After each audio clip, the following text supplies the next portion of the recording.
Hello there and welcome to Life Beyond Seen, where the world's quieter mysteries are given the space they deserve, and where a body of water can carry as much history as any city, as much danger as any mountain, and as much beauty as either.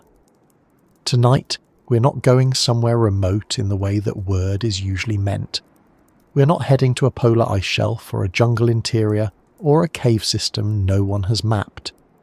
We're going somewhere that sits right at the edge of a continent most of us know well, a place that millions of people have crossed by ferry or cargo ship or fishing boat, a place that appears on every map of Europe, labelled in calm blue ink, as though it were simply a pleasant geographic feature, a gentle indentation in the coastline where the land decided to step back for a moment.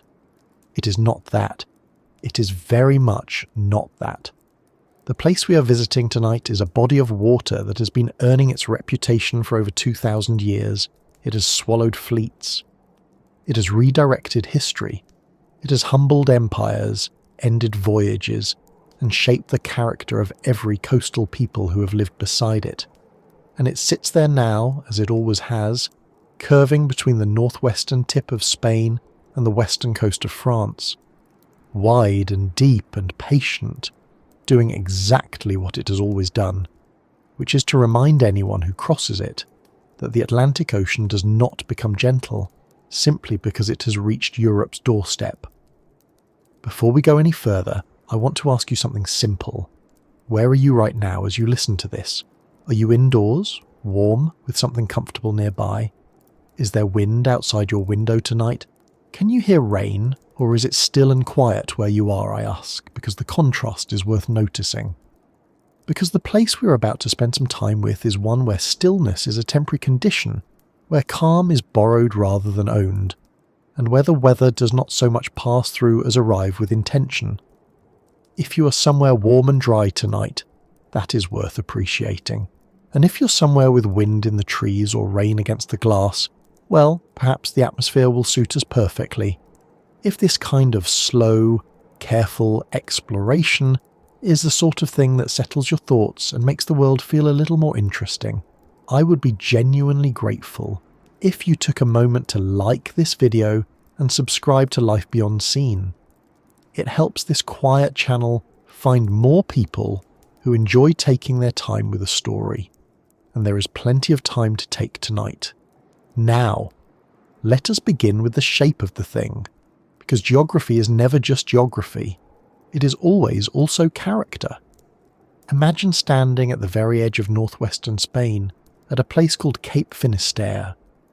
The name itself comes from the Latin Finisterrae, which means the end of the earth, and for most of recorded human history, that is precisely what it felt like. You're standing on a granite headland above the Atlantic, and the land behind you is the Iberian Peninsula, the whole weight of Spain and Portugal pressing southward and eastward. But in front of you, there is nothing. There is only open water, grey or green or steel blue depending on the season, stretching west toward a horizon that, for most of human history, simply meant the unknown. To your north, the coastline curves away, running up through Galicia, through the green and rainy coast of Asturias and the Basque country, past the Spanish-French border, and then continuing northward through the land's coast of France, all the way up to the rocky, tide-battered peninsulas of Brittany. That curve, that great arc of coastline, is the eastern edge of what we are talking about tonight. The western edge is open ocean, and the space between them, roughly 223,000 square kilometres of it, is the Bay of Biscay. 223,000 square kilometres. To put that in some kind of physical frame, that is larger than the United Kingdom. It is larger than all of Romania. It is a significant piece of the planet's surface, and it is not flat, not uniform, not the same depth throughout. In fact, one of the most important things to understand about the Bay of Biscay is what lies beneath its surface, because the underwater landscape of this bay is where much of its danger begins. Along the eastern and southern edges of the bay, where the Spanish and French coastlines run, the seabed is relatively shallow. The continental shelf here extends outward from the coast, and for a while The water is perhaps 100 to 200 meters deep, manageable in a geological sense, familiar in the way that coastal waters tend to be. But then something happens, the shelf ends, and when it ends, it does not slope gently downward the way a beach might. It drops sharply, dramatically in the way that a cliff drops, except this cliff is underwater and it continues falling for a very long time. The water depth goes from around 200 meters to over 4,700 meters in a distance that, on a map, looks almost trivial. That transition from shallow shelf to deep ocean is one of the defining physical features of the bay, and it has consequences for everything that happens at the surface above it. There is one place along this shelf edge that deserves particular attention, and it sits just off the Basque coast of France, near the town of Capbreton. Beneath the surface there is a submarine canyon, and it is not a small one. The Capbreton Canyon is the deepest submarine canyon in Europe. It reaches depths of around 4,500 meters, and what makes it remarkable, even unsettling, is how close it comes to the shore. Most submarine canyons are features of the deep ocean, far from any coastline. The Capbreton Canyon begins practically at the beach. In some places, the canyon head is only a few hundred meters from the shore. You could stand on the sand at Capbreton and be, in a horizontal sense, almost directly above water that is thousands of meters deep. That proximity is extraordinary. It also means that the dynamics of deep water, the way it moves, the way it interacts with waves and currents, play out here in ways that are unusually close to human activity. But the shelf drop and the canyon are only part of the story. The bay's other defining physical characteristic is its orientation, the direction it faces and the space it opens onto. The Bay of Biscay faces west and northwest, directly into the North Atlantic. There is no land between the bay's open edge and North America. The Atlantic stretches away for thousands of kilometers, all the way to Newfoundland and Labrador, and across all that distance, wind can blow and water can move without interruption. The swells that arrive at the bay's entrance have sometimes been travelling for days, building height and energy as they go, and when they finally reach the shallower waters of the continental shelf, they do not simply flatten out. They slow, they steepen, and they rise. A wave that was 4 meters high in deep water can become something considerably more impressive as it crosses the shelf edge and feels the seafloor for the first time. The bay, in other words, acts as a kind of amplifier. The Atlantic sends its energy in, and the bay's geometry makes that energy larger, more concentrated, more difficult to navigate. And then there is the shape of the bay itself, that great curved arc of coastline. When storms move in from the northwest, as they frequently do, the bay's shape tends to focus and direct that energy. The coastlines to the east and south do not offer escape routes. They offer walls. A ship caught in the bay during a major Atlantic storm has limited options for shelter, and the options that exist are not always reachable in time. This is not a body of water where you can simply duck behind a headland and wait for things to improve. The bay is large enough, and the storms that cross it powerful enough, that the entire surface can become hostile simultaneously. It is worth pausing here, just for a moment, to let that picture settle.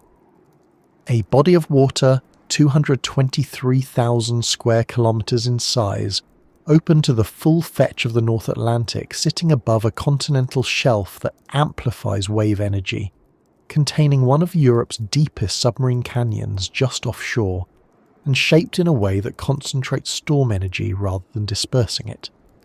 This is not a body of water that was designed with human convenience in mind, and yet, for over 2,000 years, humans have been trying to use it, cross it, fish it, fight battles on it, and build their livelihoods along its edges. The Bay of Biscay has never been optional. It sits between some of Europe's most important coastlines, between the Atlantic trade routes and the ports of France and Spain, between the fishing grounds and the harbours that depended on them. You could not simply go around it. You had to go through it. Cape Finisterre, that granite headland where we began, stands as a kind of marker for everything that follows. It is the last solid ground before the bay opens fully to the west. Sailors rounding it have been doing so for as long as there have been sailors in this part of the world, and the Cape has watched every era of that effort. Roman trading vessels carrying amphorae of olive oil and wine. Medieval pilgrim ships heading for the ports near Santiago de Compostela. Basque whalers setting out for waters that, at the time, were the edge of the known world. Spanish galleons laden with ambition and cargo. British warships on blockade duty. Steamships carrying passengers who had no particular interest in maritime history and would have preferred a calmer crossing. Container ships moving through automated traffic separation schemes in the present day. All of them have passed this point. All of them have entered the same water. The question that runs through all of that history, through every century and every type of vessel and every human purpose, is a simple one. Why has this particular body of water earned the reputation it has? Not just a reputation for rough weather, though it certainly has that, but a deeper reputation, a cultural weight, a presence in the maritime memory of Europe that goes beyond statistics and into something closer to character. Sailors have always spoken of the Bay of Biscay the way people speak of something that has a will of its own, not because they believed in sea monsters or divine punishment, but because the bay's behaviour is consistent enough and severe enough and indifferent enough to human plans that it begins to feel like intention. It is not, of course. It is physics, geology, and meteorology. But the physics are old, and the geology is dramatic, and the meteorology is relentless, and together they produce something that feels, to anyone crossing it in bad conditions, very much like being unwelcome. To understand how the bay became what it is, and why it has remained that way across every era of human technology and ambition, we first have to look more carefully at what is actually happening in the water and in the atmosphere above it. Because the danger of the Bay of Biscay is not random. It is not simply bad luck distributed evenly across a large area of sea. It is the product of specific, identifiable forces that interact in specific ways, and those forces have been operating here long before the first human being looked out from Cape Finisterre and wondered what lay beyond the horizon. Begin with the continental shelf, because that is where the bay's character is most honestly expressed. For most of its breadth, the shelf beneath the Bay of Biscay is relatively shallow, as continental shelves tend to be, ranging from 100 to around 200 metres in depth. That is not deep as ocean depths go. It is the kind of depth where light still reaches, where fishing boats have always worked, where the sea floor feels like a presence rather than an abstraction. But then, at a certain point west of the coastline, the shelf simply ends. Not gradually, not with a long, slow slope that gives the ocean floor time to ease itself downward.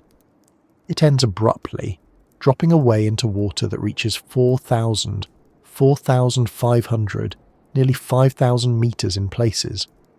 The change happens across a relatively short horizontal distance, and the result is one of the more dramatic underwater landscapes in the North Atlantic. On one side of that line, the water is manageable. On the other, it is the deep ocean, cold, dark, and immense. What this means for waves is not immediately obvious until you think about how waves actually work. A wave moving across the surface of the ocean is not just a surface phenomenon.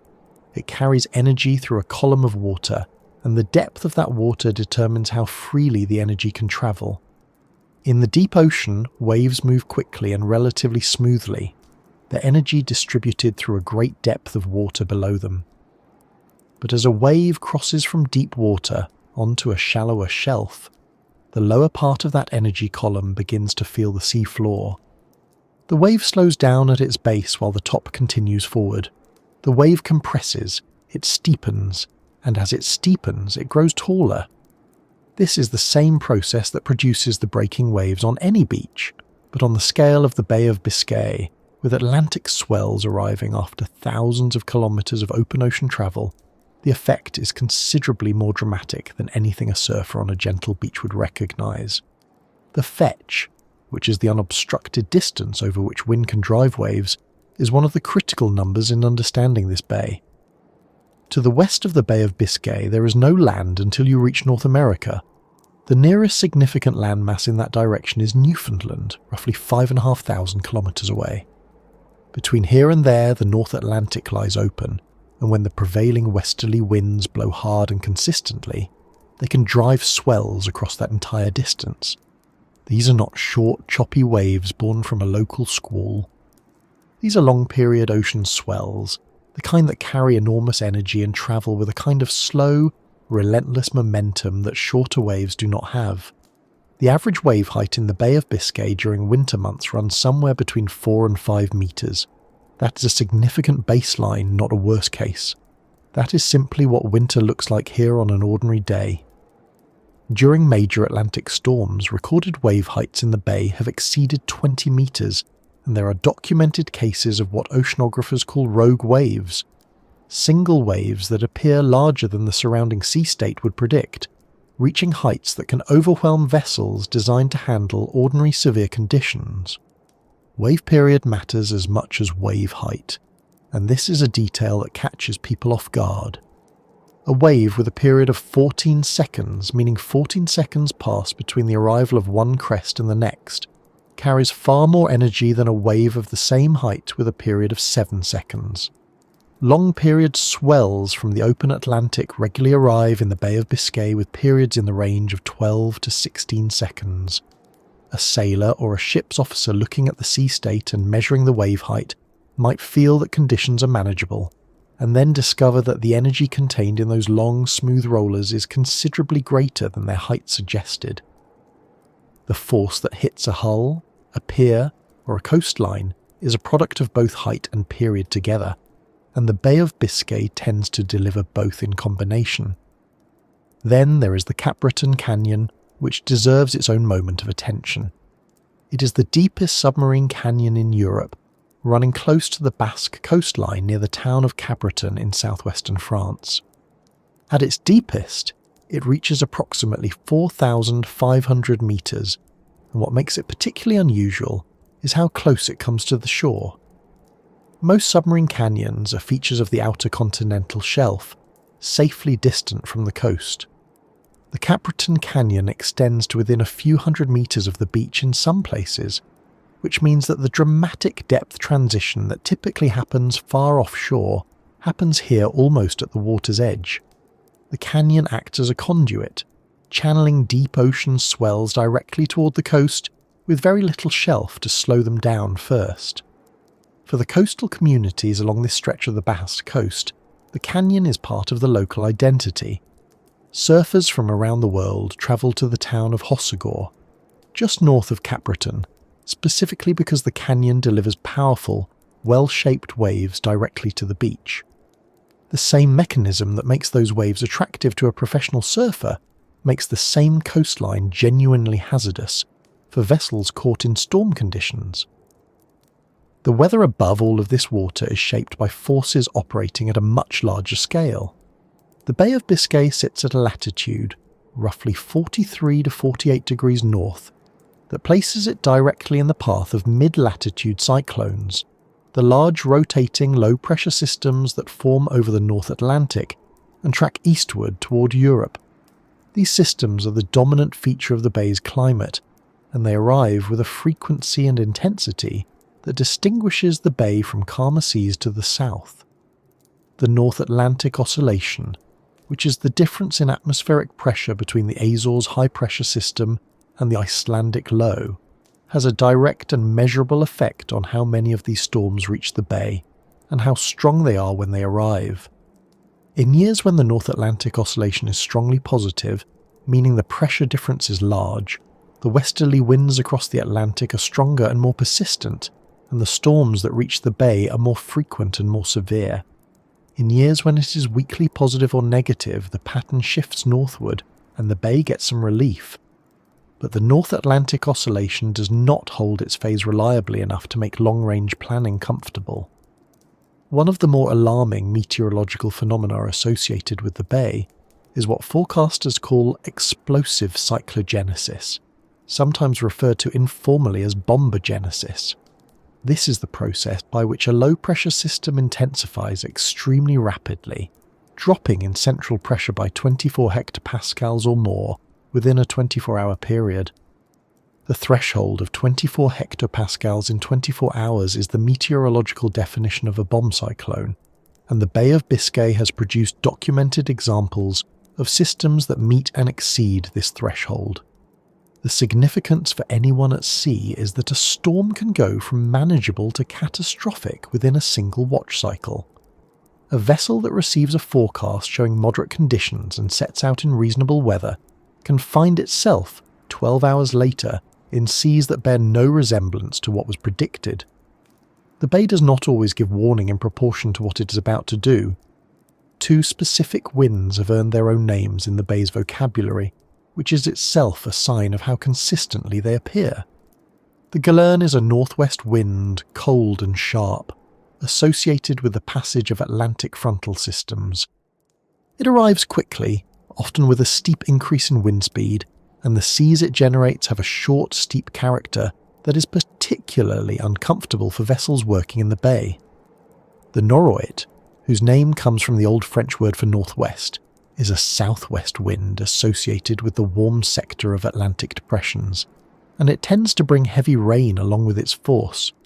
What makes the bay particularly difficult is not that either of these winds is unique in itself, but that they can succeed each other rapidly as a frontal system passes, and during the passage the sea state becomes what meteorologists call confused, meaning that waves are arriving from multiple directions simultaneously. A swell from the northwest, generated by the galern earlier in the storm, continues to run while new waves from the southwest begin to build under the noroid. The two wave systems cross each other at an angle, producing an irregular, chaotic surface where the peaks and troughs do not line up in any predictable pattern. A ship in confused seas cannot find a comfortable heading. It cannot ride the waves at a consistent angle. It is struck from the side, from ahead, and occasionally from directions that seem to have no obvious source, and the structural stresses this places on a hull are considerably greater than those produced by a regular, organised swell of the same height. There is also the matter of how quickly the bay's weather can change, which is separate from the question of how severe it can get. The combination of the bay's latitude, its exposure to the Atlantic, and the temperature contrast between the relatively warm Iberian Peninsula coastline to the south and the cold ocean air coming in from the northwest creates conditions favourable for rapid atmospheric development. The land heats up faster than the sea, and in summer that contrast is modest. But in autumn and winter, when Atlantic air masses arrive cold and the sea is still retaining some warmth from the summer months, the instability in the lower atmosphere can be dramatic. Thunderstorms, waterspouts and sudden squalls are all documented features of the bay's weather, and they can develop and move across the water faster than a vessel can respond. What all of this adds up to, when you hold the pieces together, is a body of water where the physical forces are not merely large but specifically arranged to interact with each other in ways that amplify their effect. The deep ocean fetch delivers long-period, high-energy swells. The continental shelf concentrates that energy as the swells cross into shallower water. The bay's curved shape focuses storm energy rather than dispersing it. The Caperton Canyon delivers deep water swells directly to the coast with minimal attenuation. The mid-latitude cyclone track runs directly across the bay with regularity. Explosive cyclogenesis means storms can intensify faster than forecasts can track, and the interaction of the galern and the noroid produces confused seas that are harder to navigate than either wind alone would generate. None of these factors is coincidental. They are the product of the bay's specific geography, its latitude and its relationship to the Atlantic, and they have been operating in this combination for as long as the bay has existed in its current form. It is worth being clear about what this means in practical terms, because the numbers and the meteorological terminology can make it easy to lose sight of the human reality.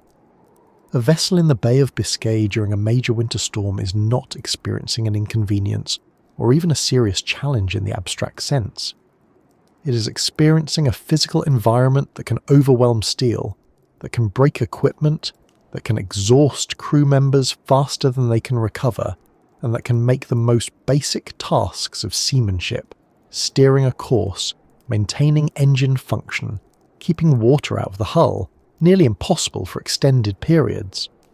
The bay in those conditions is not an obstacle to be navigated around.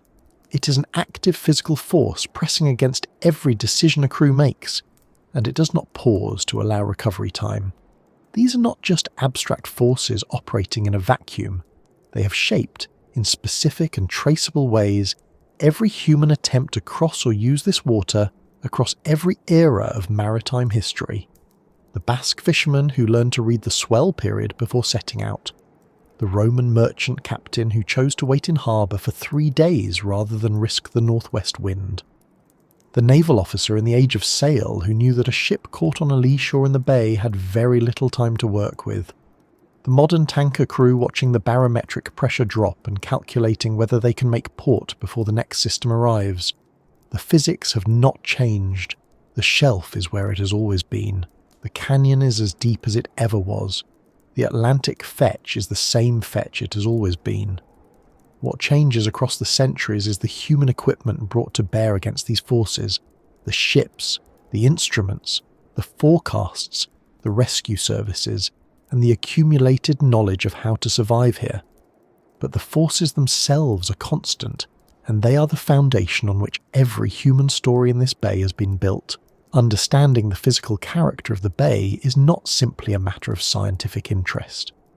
It is the necessary context for everything that follows, because the human history of the Bay of Biscay is not a series of separate events that happen to share a location.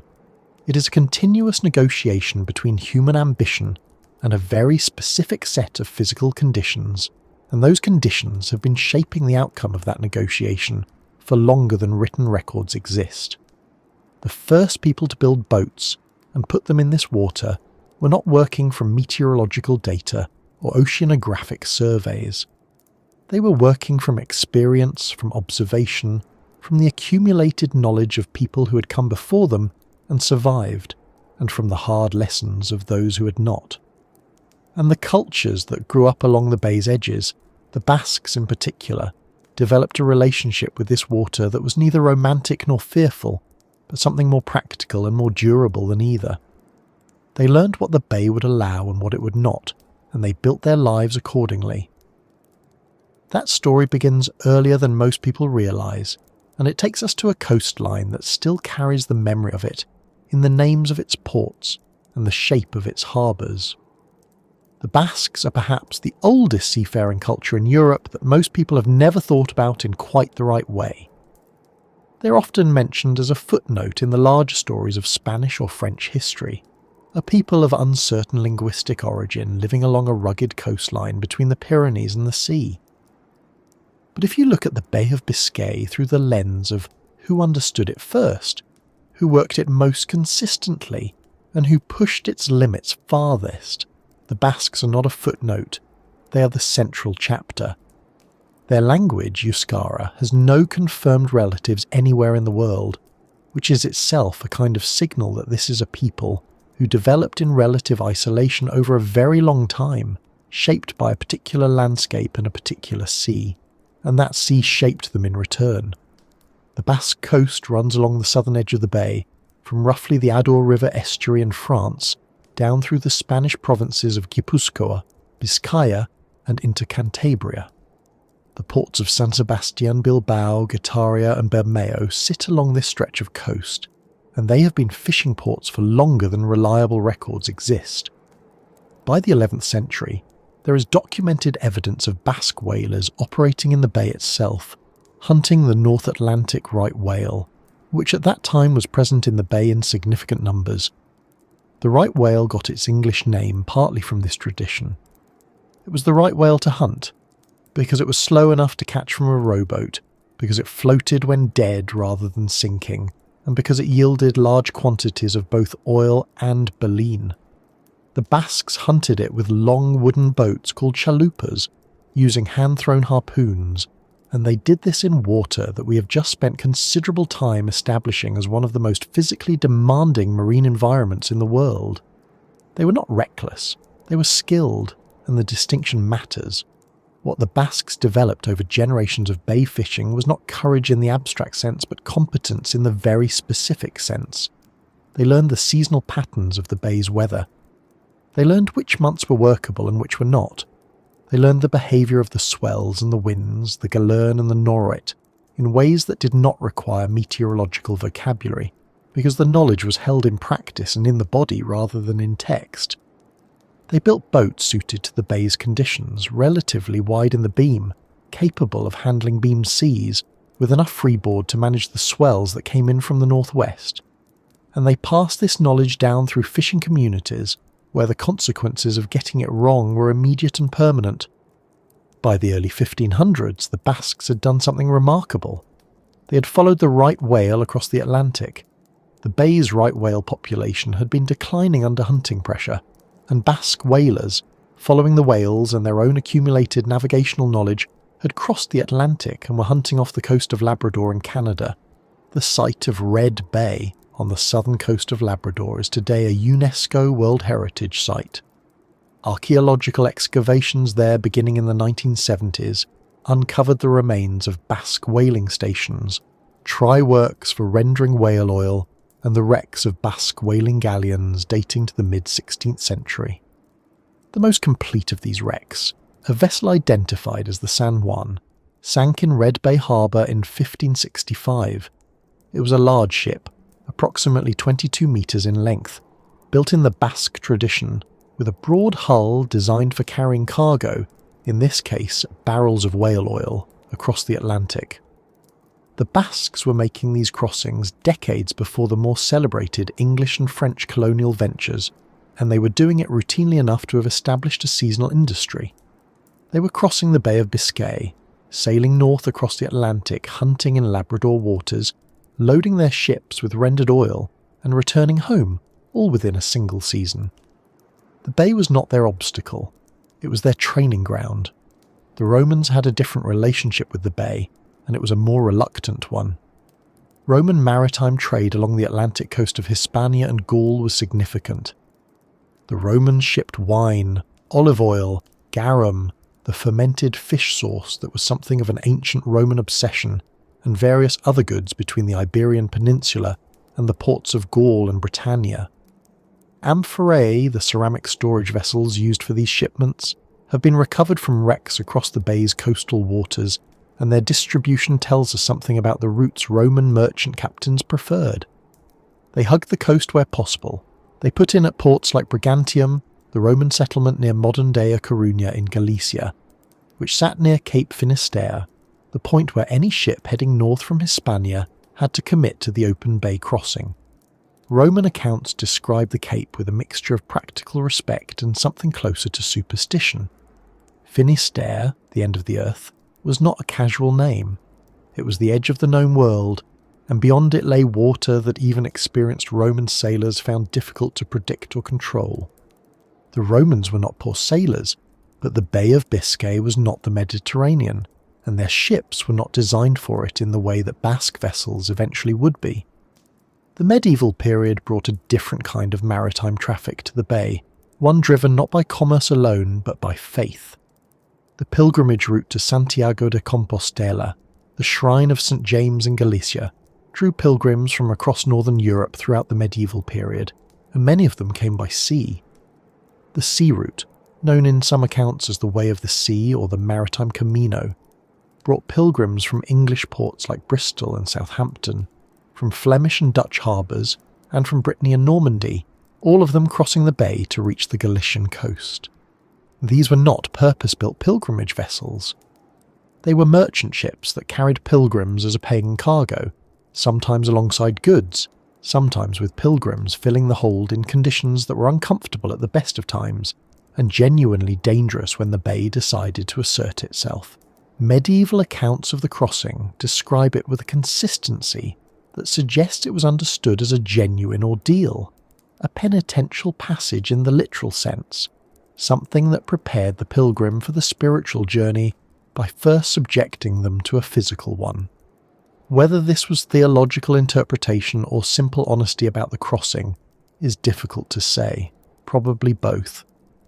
The most dramatic single event in the bay's pre-modern maritime history came in 1588, and it came not to pilgrims or merchants, but to the most powerful fleet Spain had ever assembled.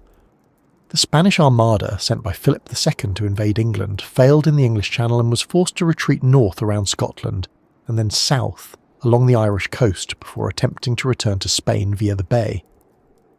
The storms that struck the Armada off the coasts of Ireland and Galicia in September and October of 1588 were severe even by bay standards, and the fleet that had sailed north in August was not the same fleet that tried to come home. Many ships had been damaged in the Channel fighting. Others had been driven onto the Irish coast and wrecked. Those that reached the bay in the autumn were short of food, short of water, crewed by sick and exhausted men, and navigating in vessels that had been at sea for months, in conditions they were not designed to handle indefinitely. The storms off the Galician coast in October 1588 sank or disabled multiple ships and killed thousands of men. Estimates of the total Armada losses vary, but somewhere between half and two-thirds of the fleet was lost on the return voyage, and a significant portion of those losses occurred in or near the bay. The ships that finally limped into Spanish ports in the autumn of 1588 were, by most accounts, barely functional.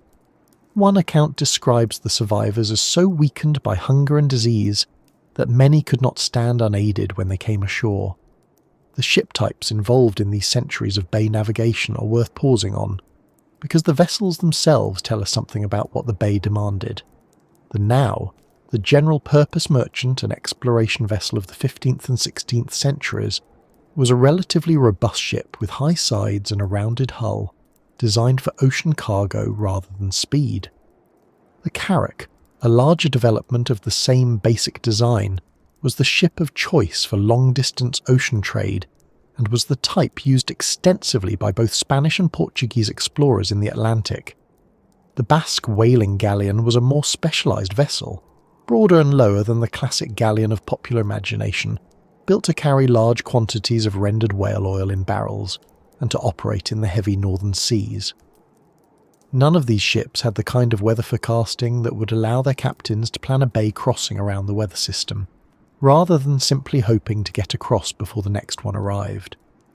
They had barometers, eventually, and they had accumulated observational knowledge about seasonal patterns, but the bay's capacity for rapid intensification, for the kind of explosive cyclogenesis that can turn a manageable crossing into a survival situation within hours, was something they could only respond to, never reliably anticipate. What is striking, looking across this span of centuries, is not the number of disasters, though there were many, but the persistence. The Basques kept going back. The pilgrims kept booking passage. The merchants kept loading their amphorae and their barrels and their bales of cloth and committing to the crossing. The bay was not a barrier that stopped human activity. It was a condition that human activity had to accommodate. The fishing communities along the Basque coast developed a pragmatic culture around maritime risk that was neither fatalistic nor naively optimistic. They understood that the sea would take some of them. They built their boats as well as they could, chose their weather as carefully as they could, and accepted the rest as part of the terms under which they lived.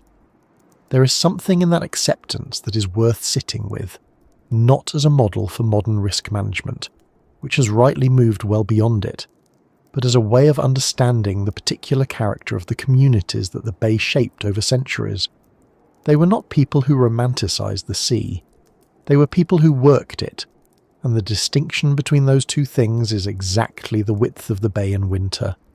The economic importance of the bay to these early cultures cannot be overstated. The right whale oil that Basque whalers rendered in Labrador and shipped home was a primary industrial lubricant and lighting fuel for much of northern Europe. The fish, cod, anchovy, and hake that came out of the bay's southern waters fed populations across the continent. The Roman trade routes that used the bay connected two of the empire's most productive agricultural regions. The medieval pilgrimage traffic generated economic activity in ports all along the bay's coastline, from Bayonne and Saint-Jean-de-Luz in France to Santander and A Coruña in Spain. The bay was not simply a dangerous passage between two safer places. It was itself a source of wealth, a working environment, a productive space, and the danger was inseparable from the productivity. The same conditions that made it dangerous, the cold, nutrient-rich water, the upwelling along the Galician coast, the mixing of Atlantic water masses, were also the conditions that made it one of the richest fishing grounds in Europe. You could not have one without the other. The bay offered its resources on its own terms, and those terms included the storms. Every era that came to this water brought its own technology, its own ambitions, and its own confidence that this time, with these ships, with this knowledge, the bay could be managed more reliably than before. And every era discovered in some form or another that the bay had not changed its position on the matter. The Basques came closest to a genuine working accommodation with it, not by mastering the bay, but by understanding it well enough to operate within its limits most of the time. The Romans worked around it where they could. The medieval pilgrims accepted it as part of the journey. The Spanish Armada discovered what happens when you cross the bay in autumn, with damaged ships and exhausted men, and no choice about the timing. None of them fully succeeded in the sense of making the bay predictable or safe. They simply found different ways of living with its terms. That pattern of human ambition meeting the bay's specific physical character and being reshaped by the encounter does not end with the age of sail. It continues into the era of cannon and naval warfare, when the bay became not just a commercial and fishing ground, but a strategic space where the great European powers fought for control of the Atlantic approaches, and where the bay's weather proved entirely indifferent to the question of which flag a ship was flying. The 17th century brought a different kind of attention to the Bay of Biscay. Where earlier centuries had seen the bay primarily as a commercial and fishing space, a productive but dangerous working ground, the age of sail's great naval powers saw it as something else entirely. A strategic corridor, a choke point, a place where control of the water meant control of the Atlantic approaches to Europe. France and Britain, the two dominant naval powers of the era, both understood that whoever could project force across the bay could threaten or protect the ports of western France, the northern coast of Spain, and the trade routes that fed both empires. The bay was no longer simply a place that ships crossed. It became a place that navies contested, and the weather remained, as it had always been, entirely unimpressed by the distinction. To understand why the bay became so central to naval strategy, it helps to think about the geography in purely practical terms.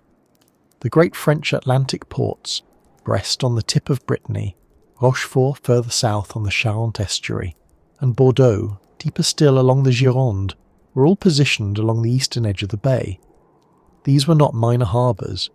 Brest was one of the finest natural deep-water anchorages in Europe, capable of sheltering an entire battle fleet, and it was the primary base for the French Atlantic Navy throughout the 17th and 18th centuries. Rochefort was a major naval arsenal, established by Colbert in 1666, specifically to build and supply warships. Bordeaux was one of the continent's most important commercial ports, handling wine, colonial goods, and the trade that funded much of France's maritime ambition. For Britain, keeping a close eye on these ports meant maintaining a presence in the bay, and maintaining a presence in the bay meant dealing with everything the bay had to offer, which was, by any measure, a great deal. The British strategy of blockading French Atlantic ports required ships to remain at sea for extended periods, off a coastline that was generating some of the worst weather in the North Atlantic. A blockading squadron could not simply anchor in a sheltered harbour and wait for news that a French fleet was moving. It had to patrol, to maintain position, to keep station close enough to the French ports to observe and respond, and to do all of this in conditions that were actively hostile to the enterprise. Winter blockades in the bay were a particular form of endurance. Ships would be battered by successive storms, driven off station, forced to run before gales that could last for days, and then required to beat back to their position once the weather moderated, only to be driven off again by the next system. The men who maintained these blockades were not simply sailors. they were by necessity extremely capable ones, because the Bay selected against anything less. The Battle of Cape Finisterre in 1747 offers a specific and well-documented illustration of how the Bay's geography shaped naval conflict in this era. In May of that year, a British squadron under Admiral George Anson, the same Anson who had completed a circumnavigation of the globe from 1740 to 1744 under conditions of extraordinary difficulty, intercepted a French convoy in the southern approaches to the bay, near the cape that marks the northwestern corner of Spain.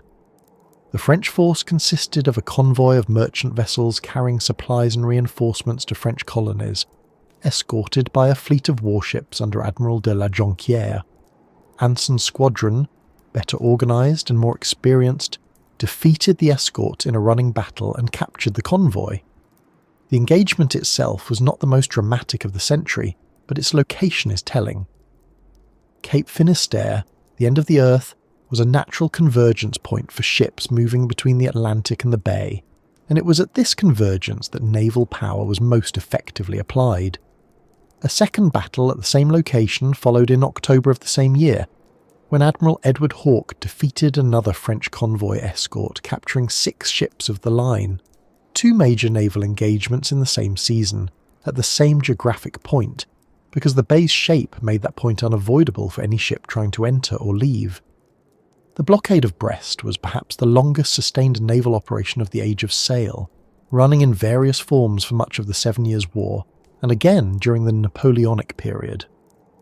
Admiral Hawke, who had distinguished himself at the second Cape Finisterre action, commanded the Western Squadron that maintained the blockade in the late 1750s, and his approach to the problem was essentially to keep his ships at sea regardless of conditions, rotating vessels back to Plymouth for replenishment, but maintaining a constant presence off the French coast. This required a level of seamanship and ship maintenance that pushed both men and vessels to their limits. The Bay did not make it easier. Storms that would have been manageable closer to port became serious threats to ships trying to maintain station in open water with no shelter available. When Hawke finally fought the decisive Battle of Quiberon Bay in November 1759, he did so in conditions that most naval commanders would have considered unsuitable for a fleet engagement, pursuing a French fleet into a rocky, shoal-ridden bay in deteriorating weather at dusk in November. He won, but the victory was inseparable from the willingness to accept the Bay's terms rather than wait for better ones.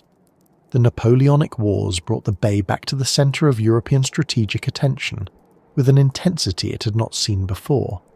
Napoleon's continental system, his attempt to blockade Britain by closing European ports to British trade, made the Atlantic ports of France more important than ever, and British efforts to neutralise them more sustained. The blockade of French Atlantic ports during this period was maintained almost continuously from 1803 to 1814, with the Royal Navy keeping squadrons off Brest, Rochefort and the mouth of the Gironde for years at a time.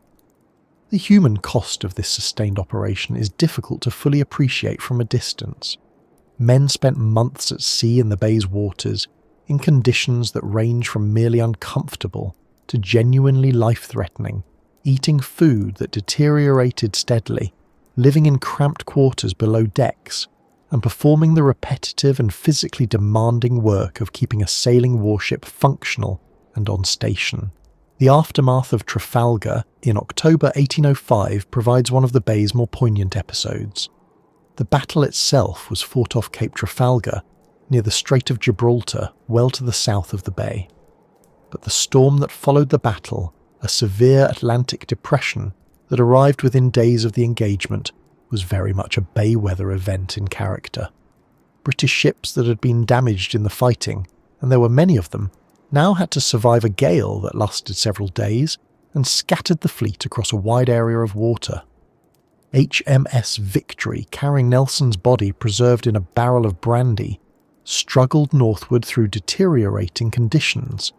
The French flagship Bucentaure, which had surrendered to the British during the battle, was driven back onto the Spanish coast by the storm and wrecked, along with several other prizes that British crews had been attempting to bring into port. The storm claimed more ships in the days after Trafalgar than the battle itself had done. Of the 17 French and Spanish ships captured during the engagement, only 4 were successfully brought into Gibraltar. The rest were either retaken by their crews, wrecked in the storm, or scuttled by their captors as unmanageable in the conditions. The Bay, or rather the Atlantic weather system that the Bay is so reliably connected to, had its own accounting to settle after the battle, and it settled it impartially. The 1809 action at Basque Roads, fought in the shallow anchorage off the mouth of the Charente River near Rochefort, was a different kind of engagement, less a fleet battle than a bold and controversial attack using fire ships and explosion vessels against a French fleet at anchor. The officer responsible for the attack was Captain Lord Cochrane, one of the most capable and unconventional naval commanders of the era, a man whose career was so dramatic that it later inspired several fictional naval heroes, including Patrick O'Brien's Jack Aubrey. Cochrane's plan was to drive fire ships into the anchored French fleet at night, causing panic and disorder, and then follow up with a conventional attack. The plan worked better than most people expected, including, it seems, some of the British admirals involved. The French fleet cut its cables and ran in disorder, several ships grounding on the shoals. But the follow-up attack was poorly coordinated, and the opportunity to destroy the French fleet entirely was not fully exploited, a failure that led to a bitter dispute between Cochrane and his superior, Admiral Gambier, that lasted for years. What the Basque Roads action illustrates beyond the personal drama is how the Bay's specific geography, its shallow approaches, its shifting sandbars, its tidal patterns, shape the tactical choices available to both sides. Cochrane used the Bay's character as a weapon. The French were undone partly by the same geography they had chosen as shelter. Merchant losses in the Bay during the Napoleonic Wars were enormous, though they tend to be overshadowed by the more dramatic naval engagements. The combination of French privateers operating from Atlantic ports, the British blockade that disrupted normal shipping patterns, and the Bay's own weather created a period of exceptional maritime danger for commercial vessels of all nations. Insurance rates for bay crossings rose significantly, and the accumulated loss of ships, cargoes and men represented a substantial economic cost that fell on trading communities from Bordeaux to Bilbao. The sailors who crossed the bay in this era left accounts that share a consistent quality of dread mixed with resignation. The phrase "crossing the bay" had a specific meaning in the maritime communities of Britain, France and Spain that went beyond simple geography. It implied a particular kind of ordeal, not necessarily catastrophic, but reliably difficult, reliably uncomfortable, and reliably capable of turning dangerous without much warning. Sailors knew this before they sailed. The knowledge was part of the professional landscape of anyone who worked the Atlantic routes. One account from a Royal Navy officer serving on blockade duty in the early 1800s describes the bay in winter as a place where the sea seems to have a personal disagreement with the ship, where the waves come from directions that make no geometrical sense, and where the horizon is never where you expect it to be. This description of confused seas, waves arriving simultaneously from multiple directions as Atlantic swells interact with locally generated wind waves and the reflections off the continental shelf, is not poetic exaggeration. It is a reasonably accurate description of what the bay's oceanography actually produces, and it remains one of the bay's most consistently reported features among modern sailors who cross it. What is perhaps most striking about the naval history of the bay is the degree to which the weather shaped strategy as much as tactics. Admirals planned their operations around the bay's seasonal patterns. Blockading squadrons were reinforced in autumn before the worst of the winter storms arrived. Fleet movements were timed, where possible, to avoid the periods of higher storm frequency. Intelligence about French fleet movements from Brest was partly read through the weather, because a French admiral who moved in deteriorating conditions was probably trying to take advantage of the disruption to the British blockade that a major storm would cause.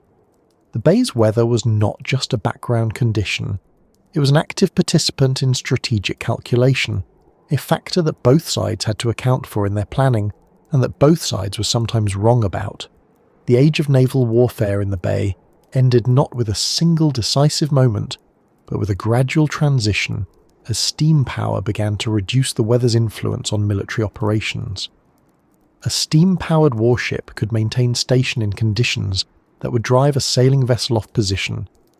It could make progress against a headwind that would stop a square-rigged ship entirely. It could manoeuvre in calms that left sailing fleets helpless.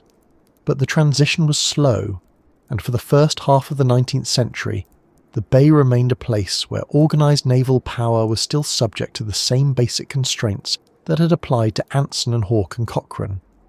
The ships were better, the charts were more accurate, the understanding of the weather was improving, but the Bay itself had not changed, and its capacity to override human planning with a well-timed depression from the northwest remained entirely intact. Even organised naval power, with its hierarchies and its discipline, and its carefully maintained ships and its professional officers and its centuries of accumulated seamanship, could not control what the Bay decided to do. It could respond, it could adapt, it could plan around the most obvious risks, but it could not prevent the Bay from being itself. And the Bay, as every era that encountered it discovered in one way or another, was very consistently, very specifically itself.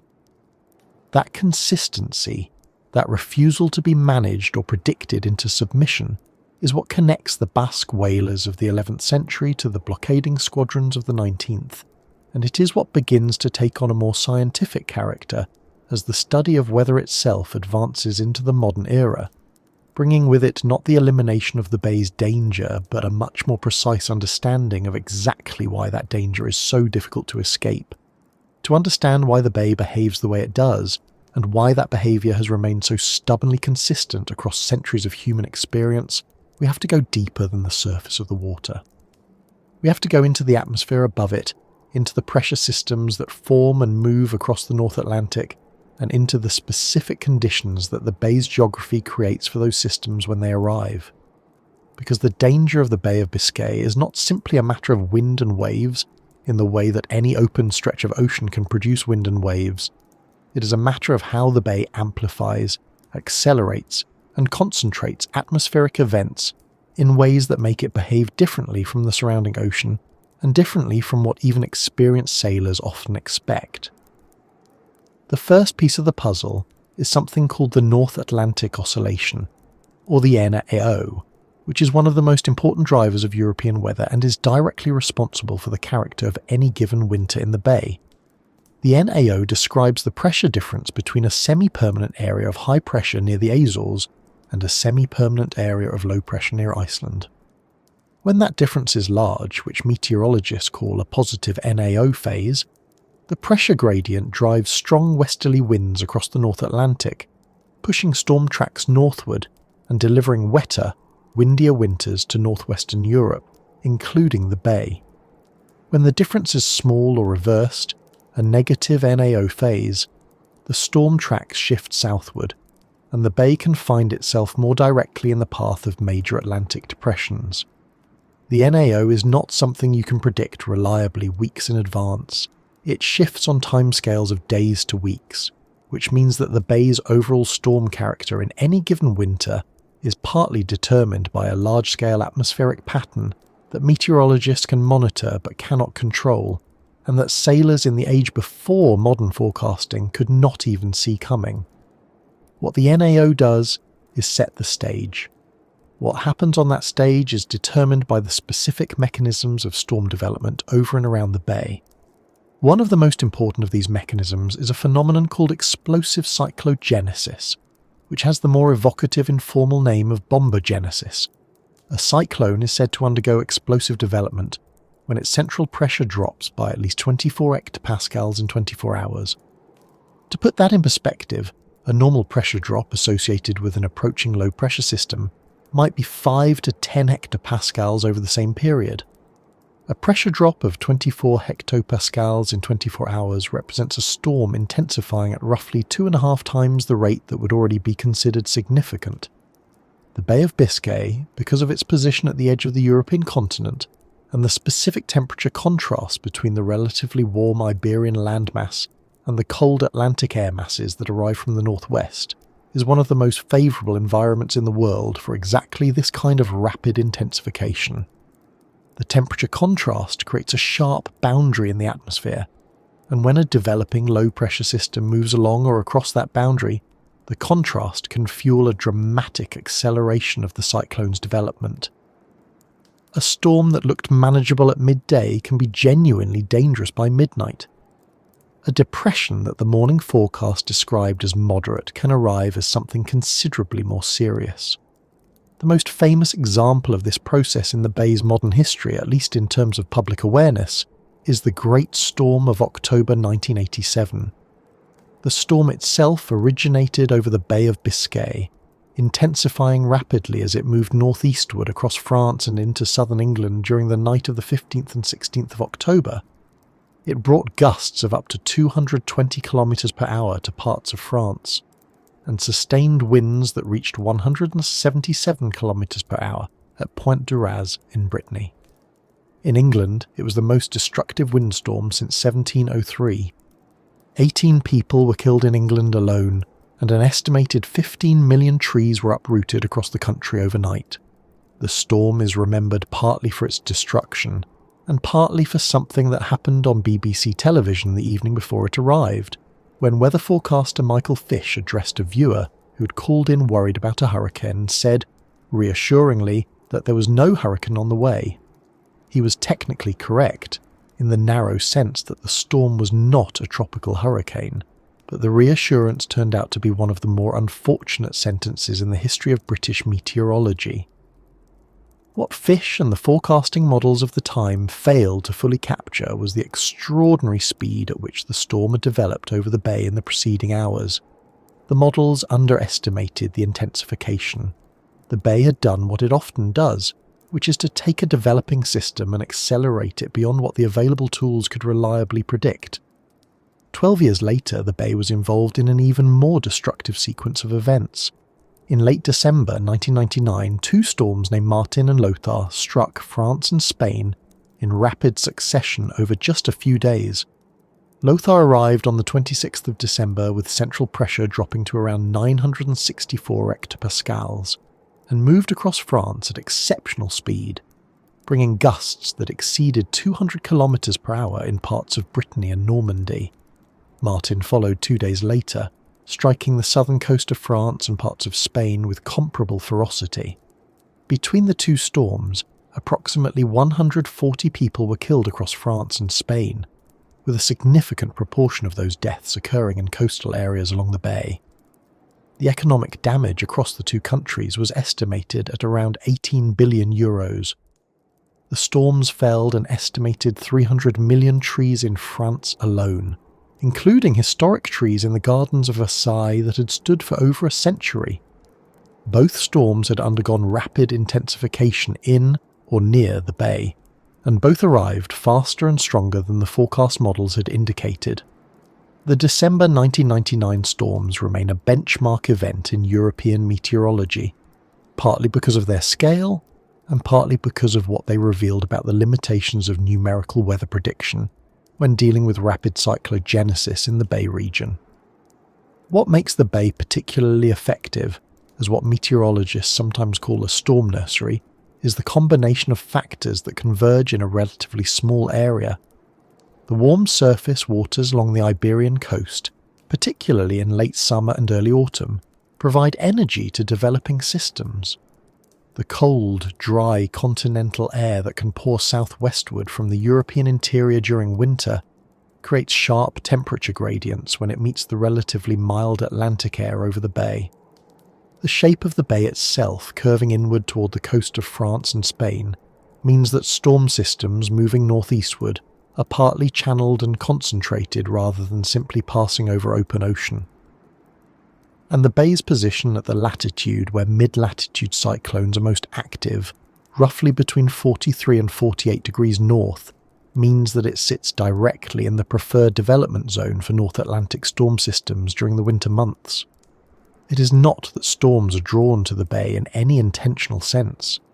It is that the bay's specific combination of geography, ocean temperature, and atmospheric dynamics creates conditions that are exceptionally favourable for storm development and intensification, and that those conditions are most pronounced during the season when the bay is already at its most dangerous. The waves that these storms produce add another layer of complexity that goes beyond simple height measurements. When sailors and meteorologists talk about wave danger, they often focus on wave height, which is the most visually obvious measure. But wave period, the time between successive wave crests, is in many ways a more important indicator of the energy a wave carries and the danger it poses. A wave with a height of 5 meters and a period of 6 seconds, which is a relatively short, steep wave typical of locally generated wind seas, carries considerably less energy than a wave with a height of 5 meters and a period of 14 seconds, which is a long period swell that has travelled a great distance and carries enormous momentum. The Bay of Biscay receives both types simultaneously. Locally generated storm waves can produce short, steep breaking seas that are violent and unpredictable in their immediate effect.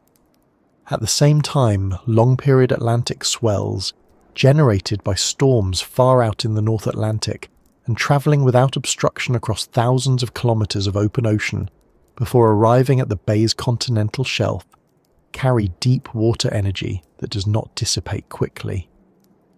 When these long-period swells hit the abrupt shallowing of the continental shelf, their energy is compressed upward, increasing their height and steepness.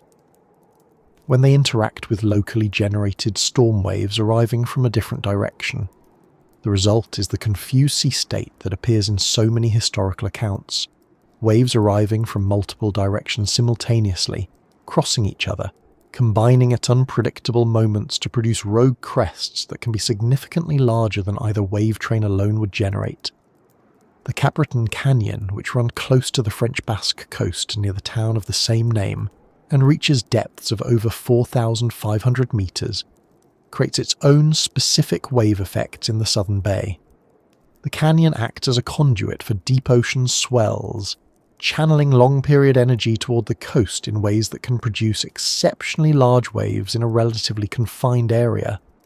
Surfers have known about this for decades, and the area around Hossegor and Capriton is famous for producing some of the most powerful beach break waves in Europe precisely because of the canyon's influence. But for vessels navigating the southern bay, the same mechanism that creates spectacular surf also creates unexpected wave concentrations in conditions that might not look particularly dangerous on a weather chart.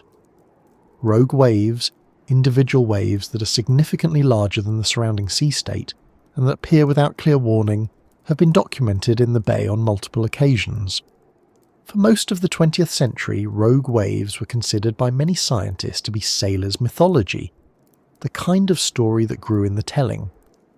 Then satellite radar data and wave buoy measurements began to confirm that waves 2 to 3 times the height of the surrounding sea state occur more frequently than classical wave theory predicted, and that the Bay of Biscay, with its particular combination of long-period Atlantic swells, steep continental shelf and locally generated storm seas, is among the environments where they are most likely to occur.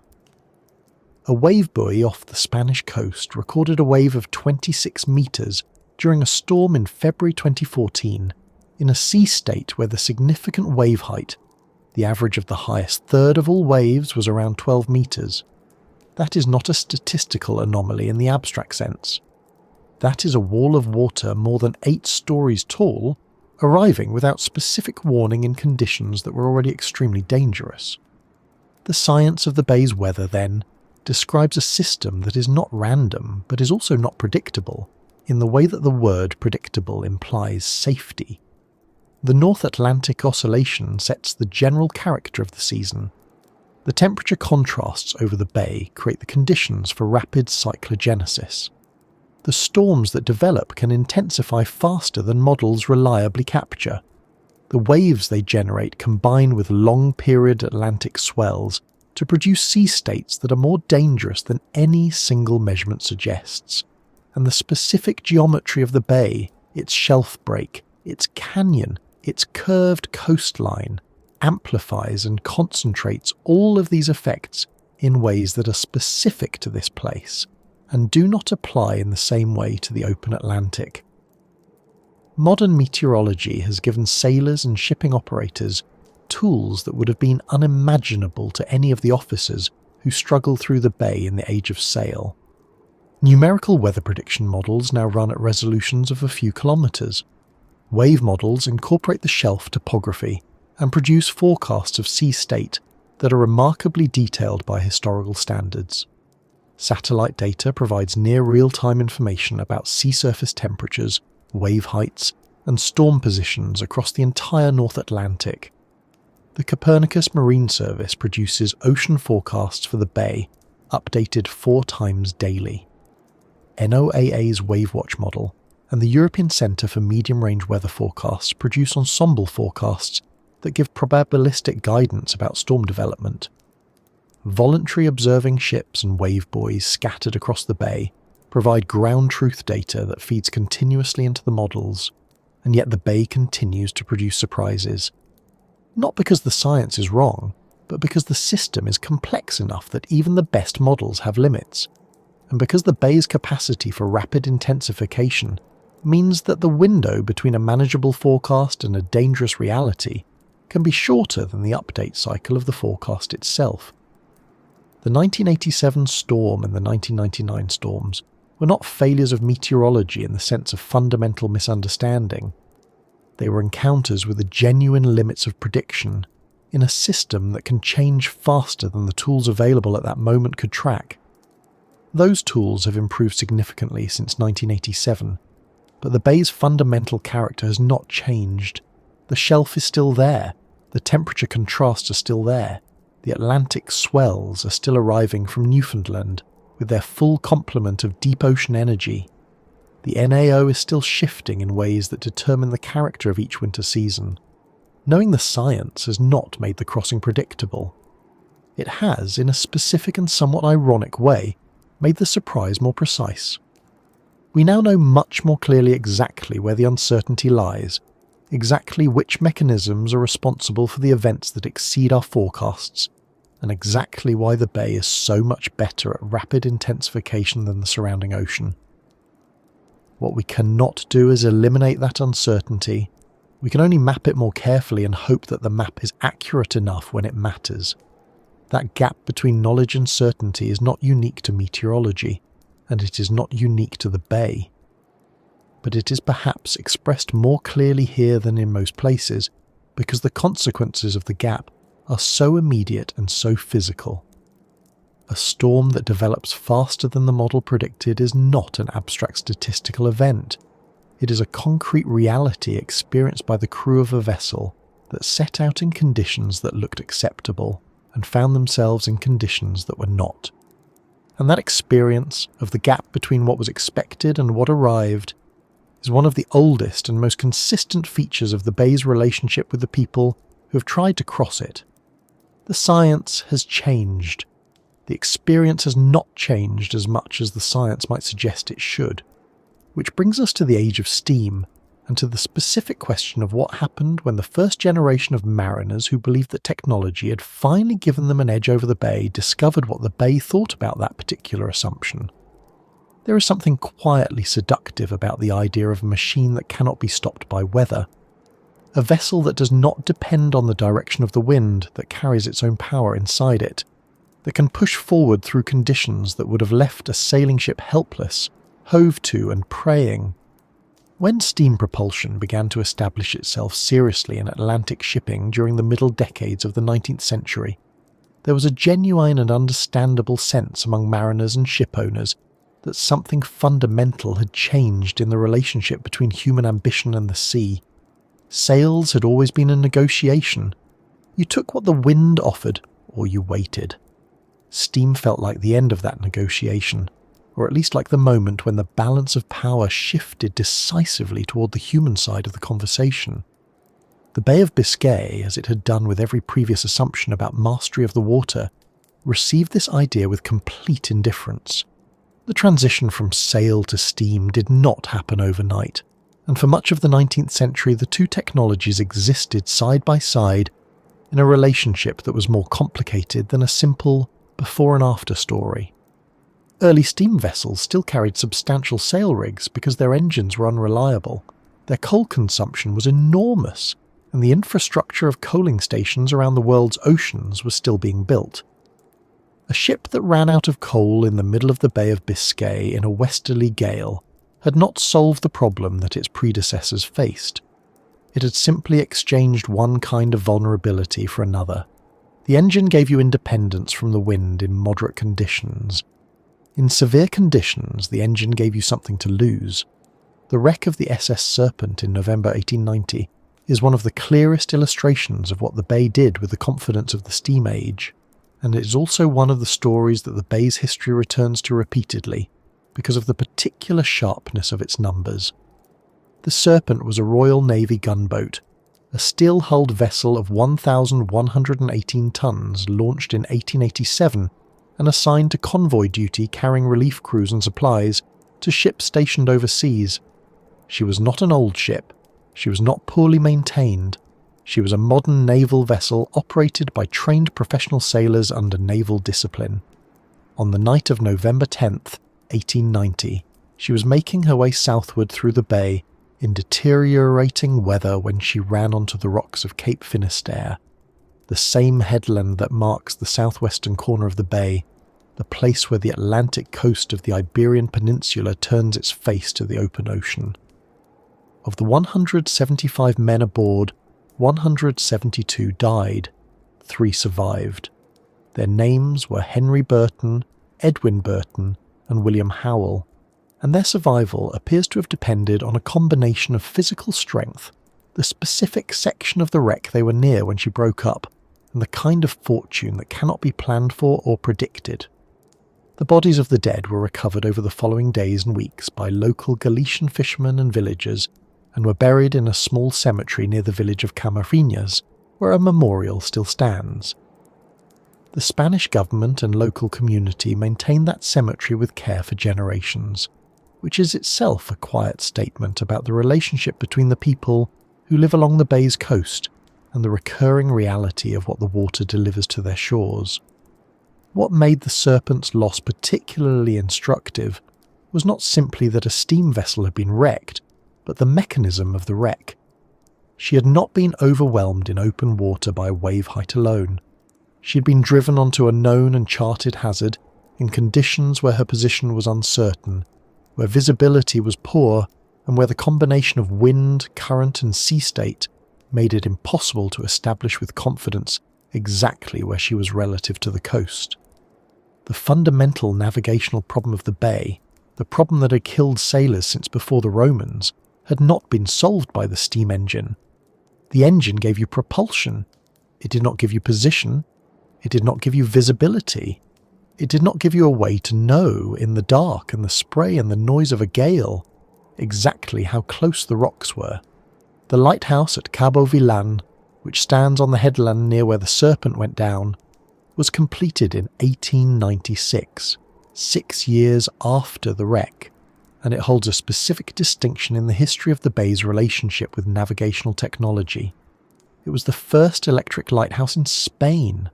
Its light, powered by an electrical generator installed in the lighthouse itself, was visible for a distance of approximately 28 miles in clear conditions, and its character, the pattern of its flashes, was designed to be unmistakable to any mariner who had consulted the relevant charts. The construction of Cabo Villan was not a coincidence of timing. The Serpent's loss, and the losses of other vessels in the same area over the preceding decades, had made the case for a major lighthouse at that specific point with an urgency that finally overcame the bureaucratic and financial delays that had kept the project on paper for years.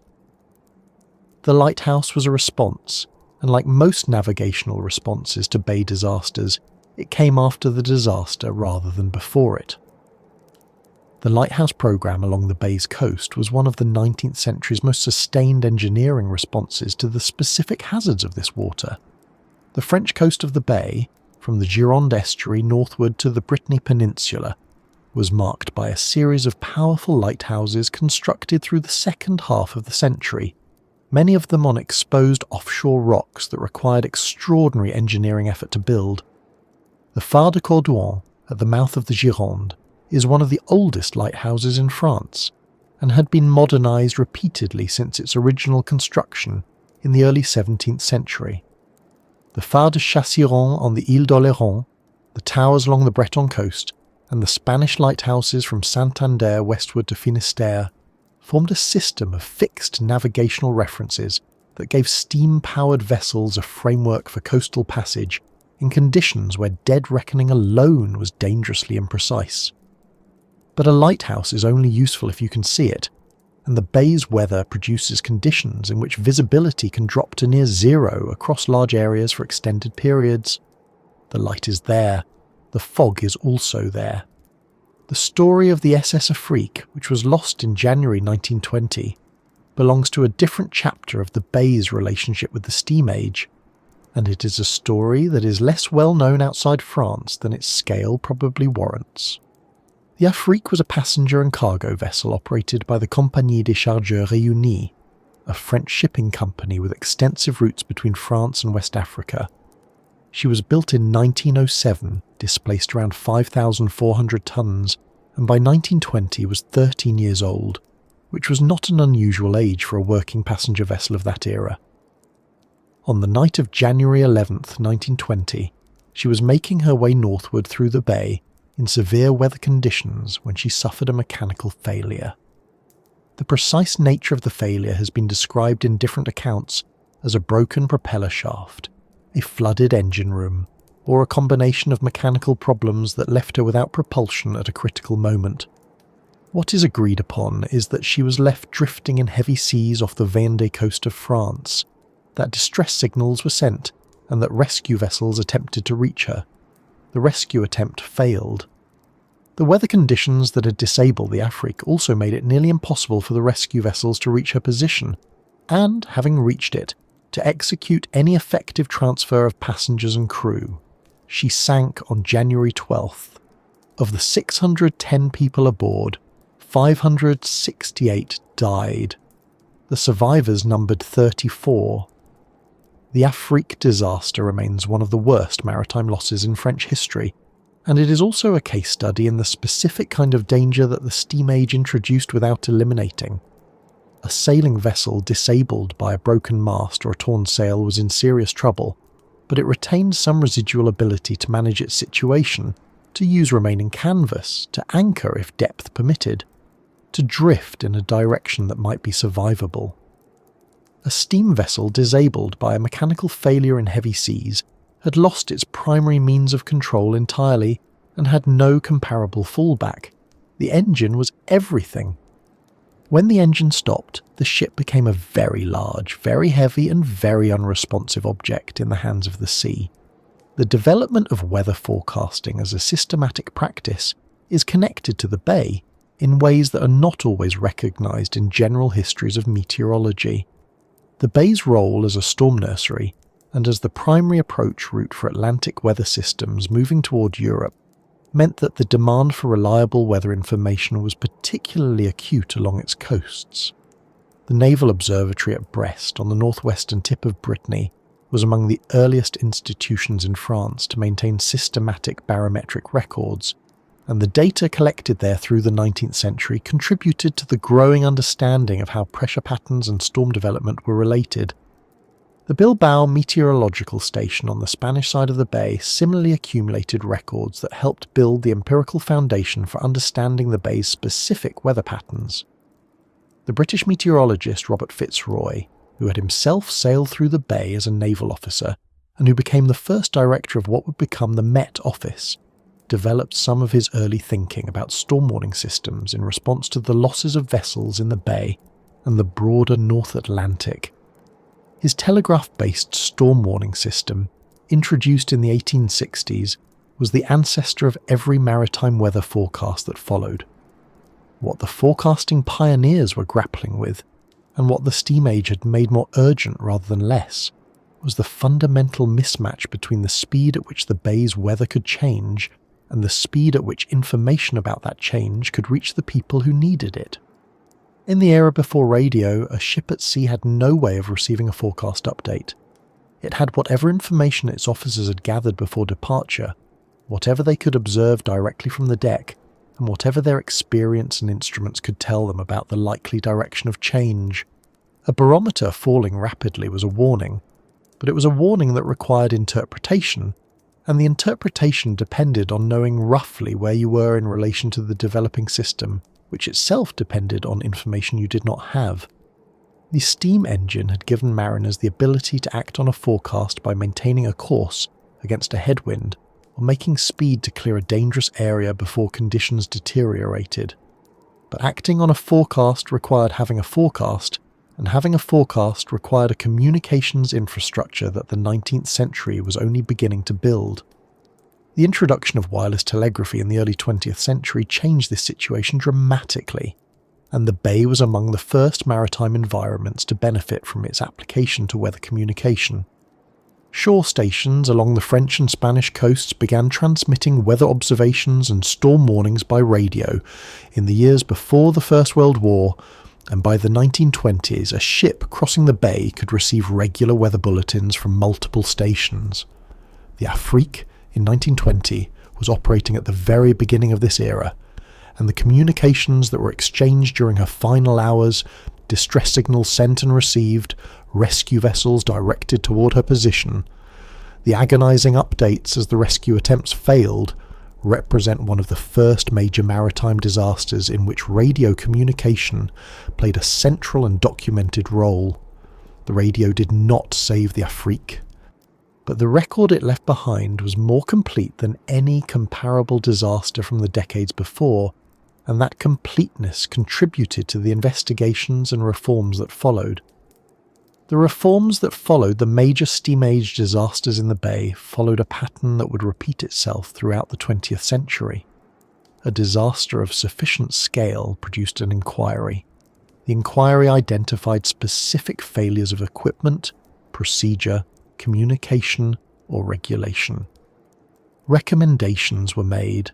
Some were implemented, some were delayed, and some were quietly set aside when the immediate pressure of public attention moved elsewhere. New standards for life-saving equipment, new requirements for wireless communication, new regulations about vessel maintenance and inspection, new protocols for distress response. Each wave of reform added a layer of protection that was genuine but not absolute. The Bay, in the meantime, continued to produce the conditions that made those protections necessary. The lighthouses were built, the forecasting systems were established, the radio networks were extended, the ships grew larger, more powerful, more mechanically sophisticated. The navigational instruments improved from compass and lead line to gyro compass and echo sounder. And the Bay remained exactly what it had always been, a body of water shaped by forces that did not adjust themselves to the capabilities of the vessels crossing it. Technology promised safety in the sense that it genuinely reduced certain specific risks. It did not promise immunity, and the Bay was consistently available to demonstrate the difference between the two. Every generation of mariners who crossed it with confidence in their equipment eventually produced a generation of inquiries into the limits of that equipment. The steam age was no different from the age of sail in this respect, only louder and more documented, which is perhaps why the Bay's history in the 20th century does not read as a story of steady mastery finally achieved, but rather as a story of increasingly sophisticated negotiation with a set of conditions that remained genuinely hazardous, regardless of the tools brought to bear on them. The tools improved. The hazards evolved in their expression, if not in their fundamental character, and the Bay continued to produce, at irregular but persistent intervals, events that reminded the people crossing it that the negotiation was ongoing. The disasters of the steam age gave way, in the middle decades of the 20th century, to a new and very different kind of contest in these waters, one that was not about weather at all, or at least not primarily. The Bay's geography, which had always made it a strategic choke point for trade and naval power, was about to make it the setting for one of the most intense and consequential anti-submarine campaigns of the Second World War. To understand what the Bay of Biscay became during the Second World War, it helps to first understand the geography from the perspective of a German naval commander sitting in an office in Paris or Berlin in the summer of 1940, looking at a map of the European Atlantic coast and realizing that something had just changed entirely.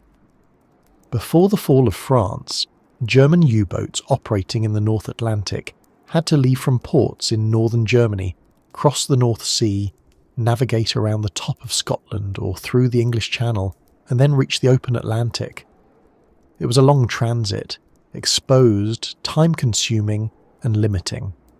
After France fell in June 1940, Germany gained access to a set of Atlantic ports that changed the strategic geometry of the entire campaign: Lorient, Saint-Nazaire, Brest, La Pallice, and Bordeaux.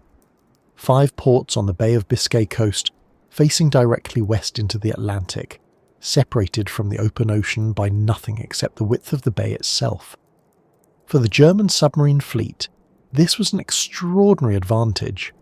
A U-boat leaving Lorient, for instance, could reach the main Atlantic convoy routes in roughly 2 to 3 days, rather than the 10 or more required from a German North Sea port. The operational time available for hunting was dramatically extended. The range of patrol areas expanded. The efficiency of the entire campaign improved almost immediately. Admiral Karl Dönitz, who commanded the U-boat arm and understood better than almost anyone the relationship between geography and effectiveness, moved his headquarters to Lorient and began constructing massive reinforced concrete submarine pens along the bay coast, structures so heavily built that Allied bombing campaigns would spend years trying to destroy them with only limited success. Some of those pens still stand today, enormous grey monuments along the French Atlantic coast, too expensive and too solid to demolish, repurposed now as cultural spaces and marinas. But the same geography that made the Bay Coast valuable to the Germans also created a problem, and it was a problem that the Allies were slow to fully exploit, but eventually turned into one of the decisive factors of the entire Atlantic campaign. To reach the Atlantic, every U-boat leaving those French ports had to cross the Bay of Biscay, and to return, every surviving U-boat had to cross it again. The bay was not just a transit zone, it was a funnel, a defined and predictable corridor through which the entire operational German submarine force had to pass, twice for every patrol. For the Royal Air Force's Coastal Command, which had been struggling to find U-boats across the vast and featureless open Atlantic, this represented something far more manageable. Not an ocean to search, but a bay to watch. The anti-submarine campaign over the Bay of Biscay began modestly and built slowly. In the early years of the war, Coastal Command aircraft were limited in range, limited in effective detection equipment, and limited in the weapons available to attack a submarine that was spotted. The standard approach in 1940 and 1941 was visual search, which meant that a U-boat crew on the surface could often see or hear an approaching aircraft with enough time to dive and disappear. The mathematics were discouraging. A submarine that could dive in 30 seconds, which was achievable with a well-trained crew, had a significant chance of being underwater before an aircraft could position itself for an attack. The bay is roughly 400 miles across at its widest, and the crossing took a surfaced U-boat somewhere between 2 and 4 days depending on conditions and route.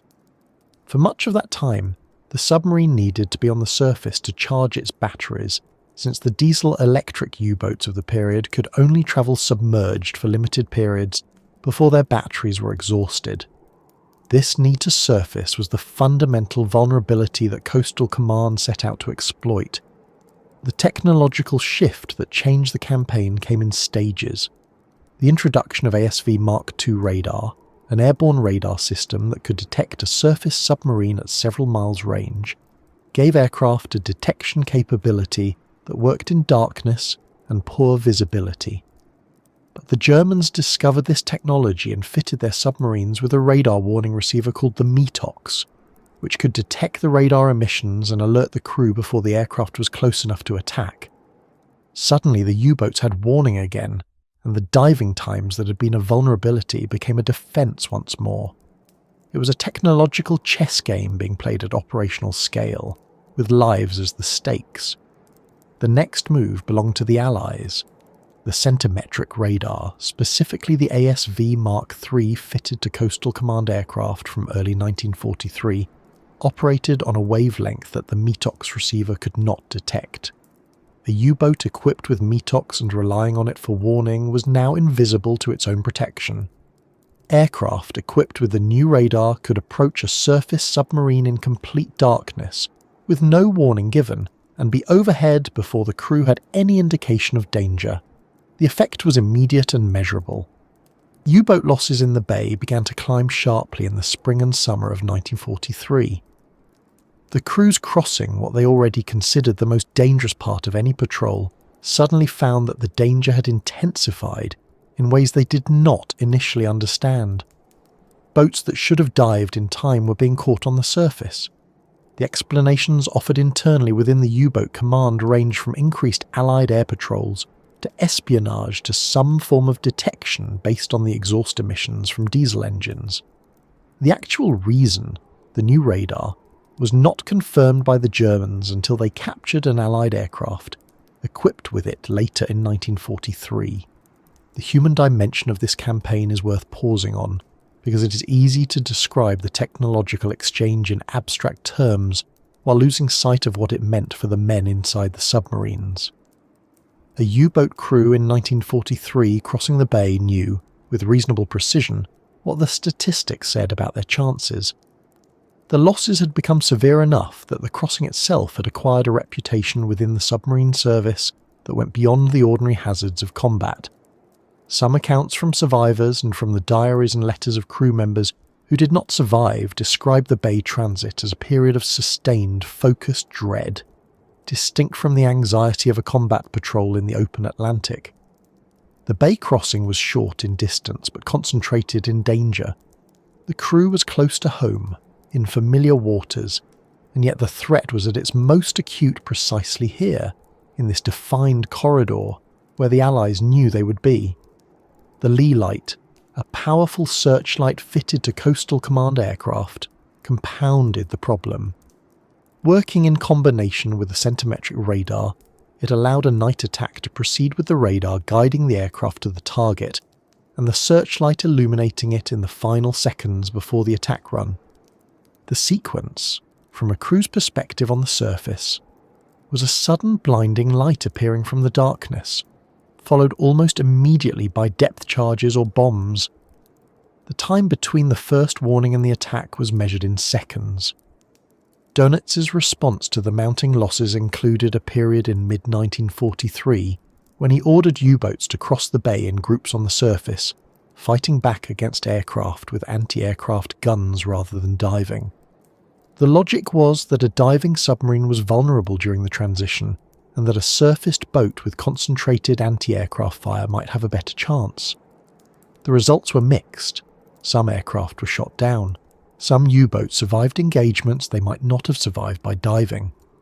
But the overall attrition continued, and the policy was eventually abandoned. Operation Sea Slug, the coordinated Coastal Command offensive against U-boats in the bay that intensified through the summer of 1943, represented the most sustained aerial anti-submarine campaign in the history of the war to that point.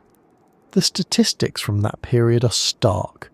In May 1943, the U-boat arm lost 41 submarines across all theatres, a figure that Dönitz himself described as catastrophic, and that prompted him to temporarily withdraw his boats from the main North Atlantic convoy routes.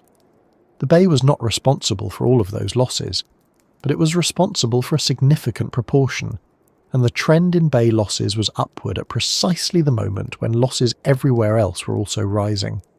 The combination was unsustainable. By the end of 1943, a U-boat crew had roughly a 50% chance of surviving a full war patrol, and the bay transit was one of the most dangerous segments of that already dangerous journey. The Allied aircraft losses over the bay are less often discussed but were substantial. Flying long patrols over open water in aircraft that were frequently at the edge of their range, in the same weather conditions that made the bay hazardous to ships, Coastal Command crews faced their own particular set of risks. An aircraft that suffered engine trouble or damage over the bay was a long way from land, in waters where survival times in the event of ditching were short and where rescue was uncertain. The bay did not distinguish between the aircraft hunting submarines and the submarines being hunted. Both were operating in an environment that added its own hazards to the hazards of combat. The Schnorchel, a retractable breathing tube that allowed a submarine to run its diesel engines while submerged just below the surface, was the German technical response to the radar threat. Introduced on operational U-boats from 1944 onward, it allowed submarines to charge their batteries without fully surfacing, reducing the radar cross-section to a small mast head rather than the full silhouette of a surfaced boat. The Schnorchel did not eliminate the danger of the bay crossing, but it changed its character. Submarines could now cross more slowly, more carefully, spending far less time with their full hull exposed.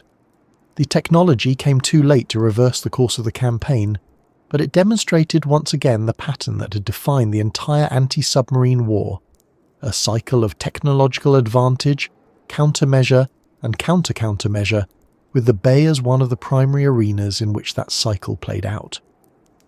By the time of the Normandy landings in June 1944 and the subsequent Allied advance through France, the bay bases themselves were becoming untenable. The ports were bombed repeatedly, the submarine pens absorbing enormous quantities of ordnance with remarkable structural resilience, but the surrounding infrastructure suffering badly. The crews and boats that remained operational were operating in an environment of near-total Allied air and naval superiority. The strategic value of the French Bay ports, which had been so decisive in 1940, had been steadily eroded by the same anti-submarine campaign that had made the bay crossing so costly. When the Germans finally abandoned the bay bases in the summer and autumn of 1944, it marked the effective end of the bay's role as the primary operational base for the Atlantic U-boat campaign. What the Second World War added to the bay's long history was a specific and documented chapter of the water functioning as a contested zone of industrial-scale danger, where the natural hazards that had always characterized the crossing were overlaid with deliberate human violence and technological competition. The storms and the swells and the confused seas continued throughout the war, indifferent to the aircraft overhead and the submarines below. Weather reports from the bay were classified during the war years, since knowledge of storm systems moving through the bay had direct operational implications for both sides. The bay's meteorology had become a military secret. The water itself, of course, paid no attention to the classification. There is something in the bay's wartime history that echoes the broader theme running through every era of its story. The humans who used it, whether Basque whalers or Armada sailors or Napoleonic blockade runners or coastal command crews or U-boat men, all brought their own technologies, their own strategies, their own confidence in their ability to manage the crossing, and all found the bay to be a place that imposed its own terms on their plans. The wartime campaign was decided not by the bay's weather, but by radar wavelengths and aircraft endurance, and the courage or exhaustion of men on both sides. But it was conducted in a body of water that added its own cost to every operation, that grounded aircraft in poor visibility, that made surface rescues nearly impossible in winter conditions, that shortened the survival window for any crew that ended up in the water. The bay remained a battlefield within a battlefield, as it had always been, a place where the human contest was conducted against a background that was itself a form of opposition. The war ended, the bases were abandoned, the classified weather records were eventually declassified, and the bay returned to what it had been before the conflict: a major shipping route, a fishing ground, a weather system, a geographic fact. But the wreck fields on the bay floor, the sunken U-boats and the aircraft and the merchant ships remained. Some have been surveyed, many have not. They are part of the bay now, part of its accumulated history, lying in the same water that had always been there, alongside the amphorae from Roman traders and the timbers of Basque whalers and the iron frames of steam-age ships. The bay collects what it takes, and it keeps it. The post-war decades brought a different kind of challenge to the bay, one that had nothing to do with military strategy or navigational technology, but with the sheer volume of industrial shipping that began moving through these waters as European economies rebuilt and expanded. The bay had always been a transit route. It was about to become one of the busiest in the world, and the consequences of that density, when combined with the bay's persistent capacity for dangerous conditions, would eventually produce a disaster of a different kind entirely. That disaster came in November 2002, and it arrived not with the sudden violence of a wartime torpedo, but with the slow, grinding logic of industrial-age neglect meeting Bay of Biscay weather. The ship at the centre of it was called the MV Prestige, and almost everything about it was a warning that had been waiting to be read. It was 26 years old, which in tanker terms is not simply old. It is the kind of age that accumulates stress fractures in steel, fatigue in welds, and questions in the minds of anyone who looks carefully at the inspection records. It was single-hulled, meaning that between the 80,000-odd tons of cargo it carried in the open sea, there was a single layer of steel plating, a design that had been recognised as inadequate for decades and was already in the process of being phased out under international maritime regulations, though not quickly enough, and not for this ship.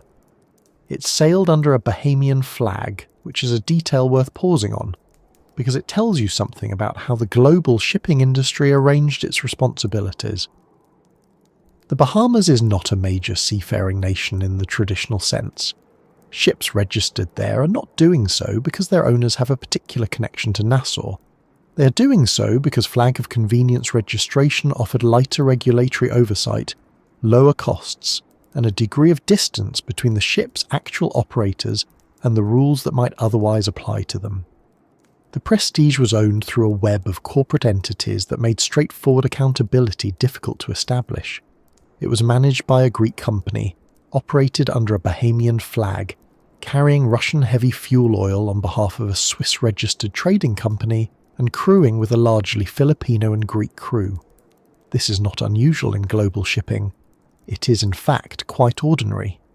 But ordinariness does not reduce consequence when something goes wrong.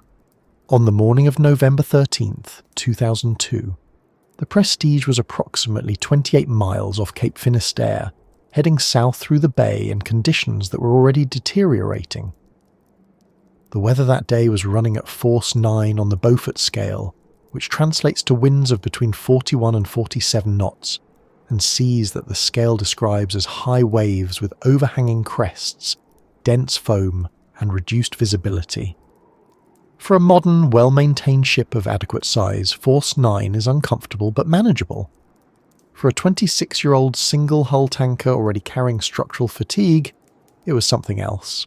At around noon, the crew reported a significant list to starboard and structural failure in the hull. The ship had developed a fracture. Heavy fuel oil, the thickest and most viscous grade of petroleum product, the kind that has to be heated to flow at all, began escaping into the sea. The crew sent a distress signal, and the Spanish maritime rescue authorities responded. The captain and most of the crew were eventually evacuated by helicopter, a successful rescue operation conducted under difficult conditions. The captain himself initially refused to leave and had to be persuaded. He remained aboard for some time after the initial evacuation, which would later become relevant in the legal proceedings that followed. What happened next is where the story moves from maritime accident into something more complicated and more consequential, and more revealing about how human institutions respond when a dangerous situation intersects with political calculation. The Spanish government, faced with a crippled tanker leaking oil 28 miles from one of Spain's most important fishing coastlines, had to make a decision. The obvious option, the one that maritime salvage experts and environmental advocates were arguing for, was to tow the ship into a nearby port or sheltered bay, where the leak could be contained, the remaining oil pumped off, and the structural damage assessed and potentially repaired.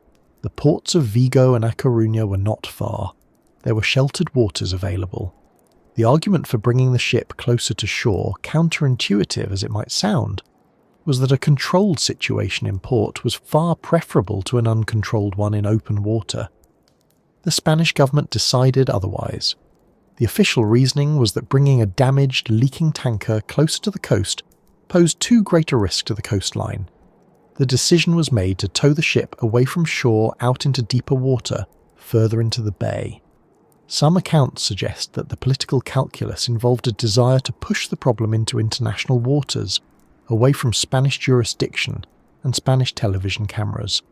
Whether or not that is a fair characterization, the effect of the decision was to move a structurally compromised vessel carrying 77,000 tons of heavy fuel oil into the rougher conditions of the open bay in November in deteriorating weather. The Prestige was towed westward for 6 days. During those 6 days, the structural damage continued to worsen. The hull, already fractured, was being subjected to the working and flexing that any ship experiences in open sea conditions, and a ship with a compromised hull experiences that working far more destructively than an intact one. The oil continued to leak. Efforts to pump oil from the damaged tanks met with limited success. The weather did not improve. Portugal refused to allow the ship into its waters. France refused. The ship drifted in a kind of international no-man's water, wanted nowhere, too damaged to save, too full to be allowed to fail. On November 19th, 6 days after the initial structural failure, the Prestige broke in two. The bow section sank first, followed by the stern. The full contents of the remaining tanks, approximately 63,000 tons of heavy fuel oil, were released into the bay. It is worth trying to hold that number in your mind for a moment. 63,000 tons. Heavy fuel oil does not behave like lighter petroleum products when it enters the sea. It does not disperse quickly. It does not evaporate. It forms thick, tarry masses that marine biologists and cleanup workers came to call chapapote, a Spanish word for tar or asphalt, which is more or less what it resembled. These masses washed ashore. They kept washing ashore for months. The coastline affected stretched for approximately 2,900 kilometres, running from Galicia in northwestern Spain northward along the Cantabrian coast and into France, reaching as far as the Brittany coast that forms the northern boundary of the bay itself. The geography that had made the Prestige's situation so dangerous, the bay's persistent westerly and northwesterly swells, its storm systems, its currents, now became the delivery mechanism for the oil, pushing it systematically along the coast in successive waves. Beaches that had been cleaned were re-oiled. Rocky headlands that seemed to have escaped were reached by later pulses of floating tar. The Galician coast, with its deeply indented rijas, its sheltered inlets and estuaries, was particularly affected because those same sheltered geometries that made them productive fishing grounds also made them efficient traps for floating oil. The impact on the Galician fishing industry was severe and immediate. Galicia is one of Spain's most important fishing regions, home to one of the largest fishing fleets in Europe, and to a culture in which the sea has been a central economic and social fact for generations. The rijas produced mussels, clams, oysters, and other shellfish on an industrial scale. The inshore waters supported anchovy, sardine, and hake fisheries. All of it stopped. Fishing was banned across vast stretches of coast. The men and women who had worked these waters for their entire lives, and whose parents and grandparents had worked them before, found themselves unable to work, their livelihood suspended by an oil spill that had been made catastrophically worse by decisions taken in offices and government ministries far from the water. The anger in Galicia was immense and enduring. The protest movement that emerged, organised largely by fishing communities and environmental groups, adopted the slogan Nunca Mais, which translates as never again, and it became one of the largest environmental protest movements in Spanish history. The wildlife toll was documented with the kind of careful, systematic grimness that environmental scientists apply to disasters of this scale. Approximately 300,000 seabirds were killed, a figure that makes the Prestige one of the most destructive oil spills for seabird populations ever recorded. The bay and its adjacent Atlantic waters are important habitat for species including common guillemets, razorbills, northern gannets, and various gull species. Many of these birds were found oiled on beaches across the affected coastline. some dead, some still alive and requiring the labour-intensive and frequently futile process of wildlife rehabilitation. Volunteers came from across Europe to help with the clean-up and the bird rescue, working in conditions that were cold, physically demanding, and often demoralising since the scale of the contamination exceeded anything that voluntary effort could meaningfully address. The oil also affected marine mammals, intertidal ecosystems, and the deep water communities of the Galician Shelf, though the full extent of the subsurface impact was harder to quantify and received less public attention than the visible damage on beaches and in birds. The legal proceedings that followed the disaster lasted, with various appeals and counter-appeals, until 2016, 14 years after the ship sank. The captain of the Prestige, Apostolos Mangouras, was eventually convicted by a Spanish court and sentenced to 2 years in prison, later increased on appeal. The Spanish government's own decision to tow the ship away from port rather than into it was examined extensively during the proceedings and remains one of the most debated aspects of the entire disaster. Maritime experts who testified argued that the towing decision had directly worsened the outcome, that a controlled beaching or port entry would almost certainly have resulted in a far smaller oil release than the catastrophic failure that occurred during 6 days of open sea towing. The Spanish government defended its decision. The debate was never fully resolved to anyone's satisfaction, which is perhaps fitting for a disaster in which institutional failure was distributed across so many different actors and so many different decisions. What the Prestige disaster exposed, beyond the immediate environmental catastrophe, was the degree to which the regulatory frameworks governing global shipping had failed to keep pace with the risks that industrial-scale tanker traffic through difficult waters actually represented. The single-hull tanker design had been known to be inadequate since at least the Exxon Valdez disaster in 1989, 13 years earlier. The flag of convenience system had been criticised for decades as a mechanism for evading safety standards. The absence of clear protocols for handling a stricken tanker in a busy, environmentally sensitive shipping lane had been identified as a gap long before November 2002. The bay's conditions, its storms, its swells, its capacity to worsen any situation that was already going wrong had been documented over centuries. None of this knowledge had been sufficient to prevent the disaster. It took the disaster itself to produce the regulatory response that followed. The European Union moved, in the aftermath of the Prestige, to accelerate the phase-out of single-hull tankers in European waters. The schedule that had been set following the Exxon Valdez was tightened significantly. Single-hull tankers carrying heavy fuel oil were effectively banned from European Union waters ahead of the original international timeline. The traffic separation scheme off Cape Finisterre, which had already been adjusted after earlier incidents, was reviewed and strengthened. The Prestige disaster became a reference point in international discussions about port of refuge policies, the question of what obligations coastal states have to provide shelter to ships in distress, and what rights and responsibilities attach to that shelter. It is a question that had not been definitively answered before November 2002, and the Prestige made the absence of a clear answer impossible to ignore. There is a particular quality to the Prestige disaster that distinguishes it from purely natural catastrophes, and it is this: the bay did not cause it. The bay made it worse, dramatically worse, in the way that the bay has always made things worse when they were already going wrong. The Force 9 conditions on November the 13th stressed a hull that was already compromised. The November storms made the towing operation more difficult and more damaging to the ship's structure. The bay's currents and swells distributed the oil along thousands of kilometres of coastline with a thoroughness that calmer waters would not have produced, but the conditions that allowed a 26-year-old single-hull tanker carrying 77,000 tonnes of heavy fuel oil to be operating in those waters at all were human conditions. The decisions that sent the damaged ship out into the open bay rather than into port were human decisions. The regulatory gaps that allowed the ship's ownership structure to obscure accountability were human constructions. The bay simply did what it always does.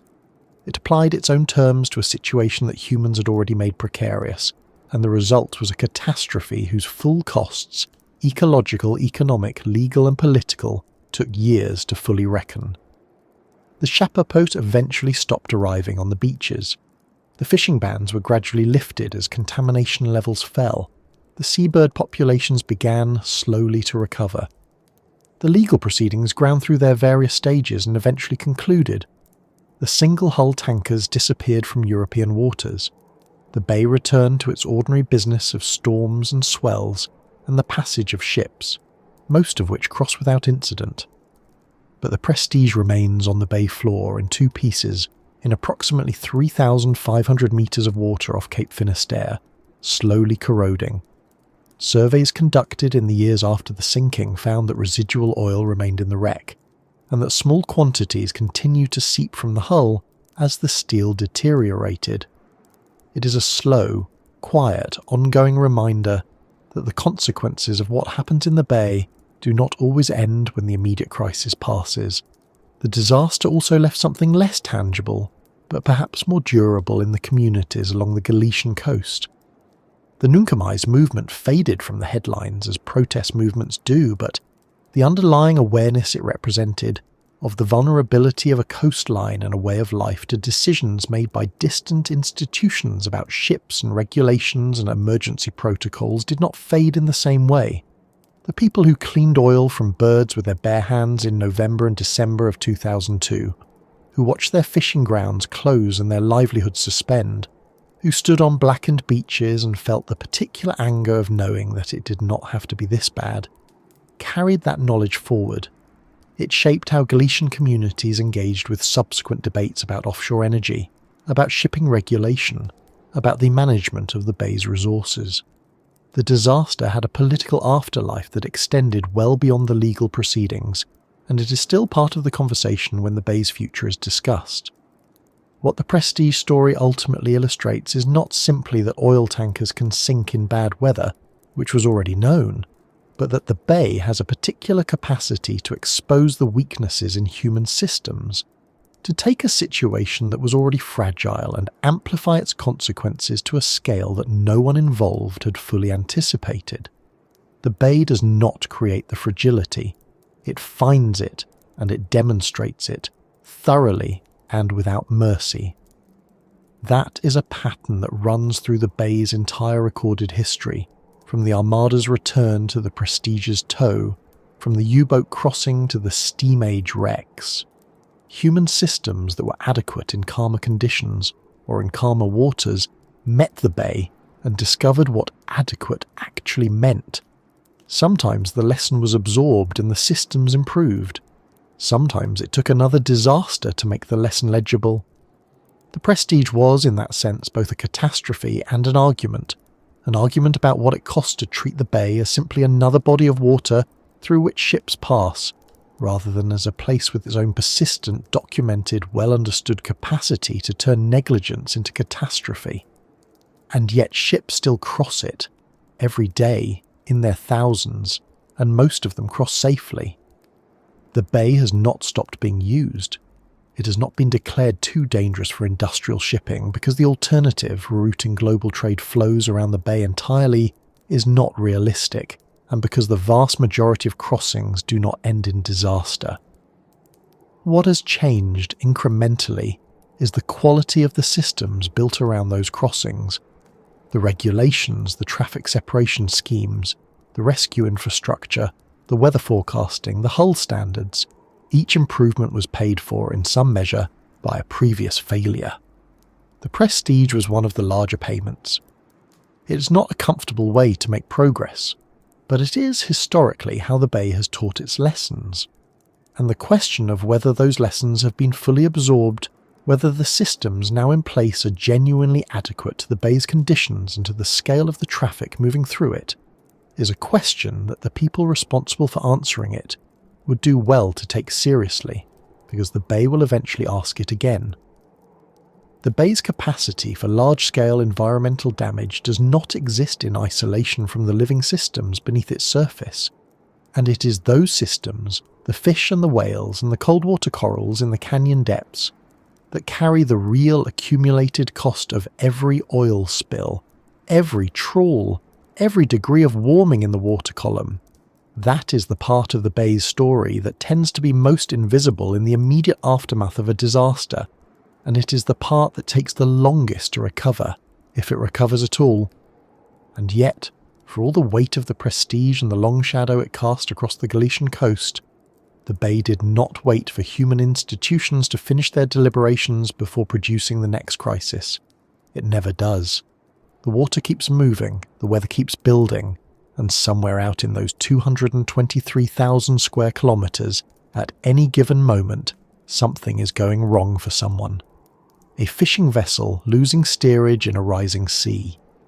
A solo sailor whose mast has just come down 300 miles from the nearest port. A cargo ship taking on water in a Force 10 with a crew of 12, and a radio that may or may not be reaching anyone. The bay generates emergencies with a regularity that demands a permanent, professional, well-resourced response, and over the decades the countries that border it have built exactly that, though building it has been its own long and difficult education. The primary institutions responsible for maritime search and rescue across the bay divide the water between them along national lines, though in practice the work requires constant coordination across those lines. On the Spanish side, the organisation is Salvamento Marítimo, formerly the Sociedad de Salvamento y Seguridad Marítima, known by its operational acronym SACEMAR. It was established in 1992, partly in response to a string of maritime disasters in Spanish waters that had exposed the inadequacy of the existing response infrastructure. SACEMAR operates a fleet of rescue vessels, helicopters, and coordination centres distributed along the Spanish coastline, including the critical stretch of the Galician coast that faces the bay's most exposed southern approaches. The French equivalent is the network of cross stations, Centres Régionaux Opérationnels de Surveillance et de Sauvetage, which maintain continuous watch over French Atlantic waters from coordination centres at Corson, near Brest, and Etel on the southern Breton coast. Between them, these two systems monitor the bay around the clock, every day of the year, regardless of what the weather is doing. What the weather is doing matters enormously to what rescue actually looks like in practice. SACEMAR responds to approximately 30,000 incidents per year in Spanish waters, a number that encompasses everything from a kayaker who has drifted too far from shore to a major vessel in distress. But a significant proportion of those incidents occur in or near the bay, and a significant proportion of those occur in conditions that would be described, in ordinary life, as simply impossible to work in. A rescue helicopter operating in 10-metre seas and 50-knot winds is not a comfortable situation for the crew, the aircraft, or the person waiting to be lifted. The helicopter's effective range from its base is already limited by fuel, typically around 200 to 250 kilometres for a medium-range aircraft like the Sikorsky 61 or the Augusta Westland AW139 used by SACEMAR.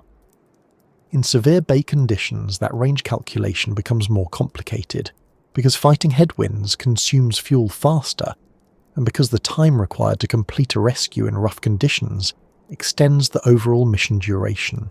There are situations in the bay where the distance, the weather, and the sea state combine to place a vessel in distress at the outer edge of what helicopter rescue can reliably reach. In those situations, the rescue vessels become the primary tool, and rescue vessels operating in 10-metre swells are working in conditions where the sea itself becomes the obstacle. The modern distress signalling system has at least improved the speed at which emergencies become known. The EPIRB, the Emergency Position Indicating Radio Beacon, is a device carried by vessels that, when activated, either manually or automatically upon immersion in water, transmits a signal on the 406 MHz frequency to the COSPA SARSAT satellite network. The signal carries a unique identification code registered to the specific vessel, which means that when a rescue coordination centre receives the alert, they know not just that something has gone wrong somewhere, but whose vessel it is, where it is registered, and who to contact for additional information. The position fix from a modern EPIRB is typically accurate to within a few kilometres, and with a GPS-equipped device to within 100 metres. In the pre-APIRB era, a vessel that sank in the bay might simply disappear, with no distress signal received and no position known. The search area in such cases could be enormous, and the chances of finding survivors in time correspondingly small. The EPIRB does not prevent disasters, but it changes the odds of what happens after one begins. The limits of even modern rescue systems were made visible in a case that received significant attention in 2014. The yacht Cheeky Rafiki was a British sailing vessel returning from a regatta in Antigua to the United Kingdom when it encountered severe weather in the North Atlantic, south of the Newfoundland Banks, in an area that shares some of the Bay of Biscay's oceanic character, if not its precise geography. The vessel lost its keel, capsized and sank. 4 crew members were aboard. The US Coast Guard conducted an extensive search covering approximately 118,000 square kilometres before suspending the operation after days without finding survivors. The vessel's upturned hull was eventually located 2 weeks later by a container ship, but no survivors were found. The case prompted significant debate in the United Kingdom about the adequacy of search and rescue coverage for sailing vessels in offshore waters and about the standards required for offshore racing yachts. It illustrated, in a way that was painful and public, that even with modern signalling technology and professional rescue services, the combination of a rapid sinking, severe weather, and distance from shore could still produce an outcome where 4 people died without being reached in time. The Bay of Biscay produces its own version of this calculus regularly. The bay is not the North Atlantic in terms of distance from shore, but its combination of rapid weather deterioration, high sea states, and the sheer volume of traffic passing through it means that the rescue service is never short of work. The Vendée Globe, the solo non-stop around the world sailing race that departs from Les Sables d'Olonne on the French Atlantic coast, passes directly through the bay in its opening hours, and the bay has established itself as the race's first serious test. Sailors who have spent months preparing their boats and their bodies for the Southern Ocean sometimes find that the bay, almost insultingly close to the start line, is where the first problems emerge. In the 2016 edition of the race, the British sailor Alex Thompson, one of the event's most experienced competitors, was sailing his Hugo Boss WAMMO CA60 at speed in bay conditions when the boat was struck by what Thompson described as an exceptional wave, causing the vessel to broach violently and come close to capsizing. Thompson was able to recover and continue racing, eventually finishing second, but the incident was a reminder that even a purpose-built ocean racing yacht, sailed by one of the world's most skilled offshore sailors, can be caught by the bay's capacity for sudden, concentrated violence. The wave that hit Thompson's boat did not care about his preparation, his experience, or the quality of his equipment. It arrived at the angle and the moment it arrived, and he dealt with it as best he could. For the people who conduct rescues in these conditions, the physical reality of the work is something that statistics and procedures only partially capture. A rescue swimmer being lowered from a helicopter into a 10-metre swell is being lowered into a moving target. The surface of the water is not a stable platform. It rises and falls by 10 metres in the course of a single wave, which means the swimmer may be lowered to what appears to be the right height and find themselves suddenly 20 feet above the water, or in the other direction, submerged before they intend to be. The helicopter crew is simultaneously managing the aircraft's position in wind that may be gusting unpredictably, monitoring the fuel state, communicating with the coordination centre, and watching the sea below for the person they are trying to reach. The rescue swimmer is trying to locate the survivor, assess their condition, attach them to the rescue strop, and signal the winch operator, all while being moved by waves that have no interest in the operation's timing. It is skilled, dangerous, physically demanding work, and the people who do it in the bay do it in some of the most challenging conditions that European waters produce.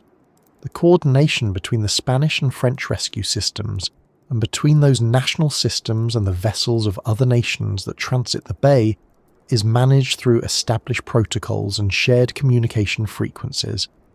But it is also, in practice, a matter of relationships built over years of working adjacent problems in the same water. When a vessel in distress is in the southern bay, Sassamar takes the lead. When it is in the northern bay, Cross-Corson or Cross-Satel coordinates the response. When it is in the middle, or when a rescue requires assets from both countries, the coordination happens in real time, in English, which is the international language of maritime communication, across a radio link that may itself be subject to interference in severe weather. The system works, and it works well by historical standards, but it works because the people operating it treat it as a continuous active responsibility rather than a passive infrastructure that can be assumed to function without attention. There is also a category of incident in the bay that sits at the edge of what formal rescue systems are designed to handle, and that is the slow-motion emergency. The vessel that is not sinking but is not capable of safe navigation, that is drifting toward a lee shore in deteriorating conditions, that has lost power or steering or both, and whose crew is not yet in immediate danger but will be if nothing changes. The Prestige was, in its early hours, exactly this kind of situation, a ship in serious difficulty but not yet a catastrophe, presenting decision-makers with a window of time in which different choices might have produced different outcomes. The bay creates these situations regularly, at smaller scales, and the decisions made in those windows, whether to attempt to tow, whether to bring the vessel into port, whether to take the crew off and let the vessel drift, are decisions that the bay's conditions make urgent and difficult simultaneously. A tow that would be straightforward in calm water becomes a complex and dangerous operation in a Force 9. A harbour entrance that is always navigable in good conditions may be impassable in a severe northwesterly. The bay compresses the time available for good decisions and expands the consequences of bad ones, which is a combination that tests institutional judgment as much as it tests seamanship. What the rescue systems of Spain and France have built, over the decades since Salvamento Maritimo was established, and since the cross network was expanded and modernised, is not a guarantee of safety in the bay. No such guarantee is possible. What they have built is a serious, professional, well-equipped capacity to respond to the bay's emergencies with the best available tools and the best available people, and to keep improving that capacity as the bay continues to demonstrate what it requires. Every rescue that succeeds in conditions that would once have been considered beyond reach represents an increment of hard-won progress. Every incident that ends badly, whether from equipment limitation, weather severity, or the simple arithmetic of distance and time, represents a lesson that the services absorb and, where possible, act upon. It is worth sitting with the fact that the people who staff these services, the helicopter crews, the rescue vessel crews, the coordination centre watch officers who track dozens of incidents simultaneously across hundreds of miles of open water, go to work knowing that the bay will ask something of them that day, and that on some days it will ask something very large indeed. They are, in a quiet and practical sense, the human answer to a question the bay poses continuously, which is what happens when things go wrong out here, and who comes. The answer, built over decades of investment and training and institutional commitment, is that someone comes as quickly as the weather allows with the best equipment available and tries, not always successfully, not with any promise of a particular outcome, but reliably, professionally, and in conditions that most people will never see from any angle other than a photograph. The bay that tests the rescue services is the same bay that supports the extraordinary richness of life beneath its surface, an understanding that life, what it is, how it functions, and what threatens it, requires looking below the storms and the shipping lanes and the oil spill records to the water column itself, and to the cold, productive depths where the bay's most fundamental character is expressed not in wave height or wind speed, but in the slow upwelling of nutrient-rich water and the creatures that have organised their entire existence around it. Beneath the surface of everything we have discussed, beneath the storm tracks and the shipping lanes and the rescue coordinates and the oil slick records, there is a bay that is alive in ways that have nothing to do with human activity and everything to do with the particular geography that makes this water what it is. The Bay of Biscay is not simply a dangerous crossing. It is one of the most biologically productive bodies of water in all of Europe, and the same forces that pile waves into mountains and spin storms into being are the forces that make the water beneath them extraordinarily rich. To understand why, you have to go back to the shelf edge, the place where the continental shelf drops away from 200 metres to depths of 4,000 metres and beyond in the space of a few miles. This is not just a dramatic geographical feature, it is a biological engine. When deep Atlantic water encounters the rising seafloor at the shelf edge, it is deflected upward in a process called upwelling, carrying cold, nutrient-dense water from the deep ocean toward the surface. Along the Galician coast in particular, in the region known as the Rías Baixas, this upwelling is some of the most intense in Europe, comparable in character, if not in scale, to the famous upwelling systems off the coasts of Peru and Namibia. The water that rises here has been circulating at depth for a long time, accumulating the dissolved nutrients that come from the slow decomposition of organic matter sinking from above. When it reaches the sunlit surface layer, it encounters light for the first time in months or years, and the result is an explosion of phytoplankton growth that forms the base of one of Europe's most productive marine food webs. The anchovy fishery of the Cantabrian Sea, which occupies the southern bay from the Basque coast across to Galicia, has been central to the economies of coastal communities for centuries. Anchovy from this region has a specific quality that comes directly from the richness of the water they feed in, a high fat content that makes them prized for preservation in salt and oil, a tradition that goes back to at least the 19th century in the Basque port of Bermeo and the Cantabrian town of Santoña, where the salting and curing of anchovies became an industry that shaped the entire social structure of those communities. At its peak in the 1960s and 1970s, the Cantabrian anchovy fishery was landing tens of thousands of tons per year. By 2005, it had collapsed almost entirely. The stock had been fished past the point at which natural reproduction could keep pace with extraction, and the Spanish and European authorities were forced to impose a moratorium on anchovy fishing in the bay that lasted until 2010. The recovery has been slow and uneven. Some years have seen encouraging signs, with biomass estimates climbing back toward historical levels. Other years have brought setbacks.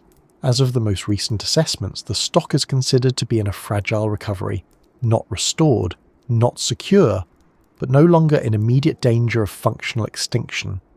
It is a story that plays out in fisheries around the world, but in the bay it has a particular texture, because the anchovy is not just an economic resource.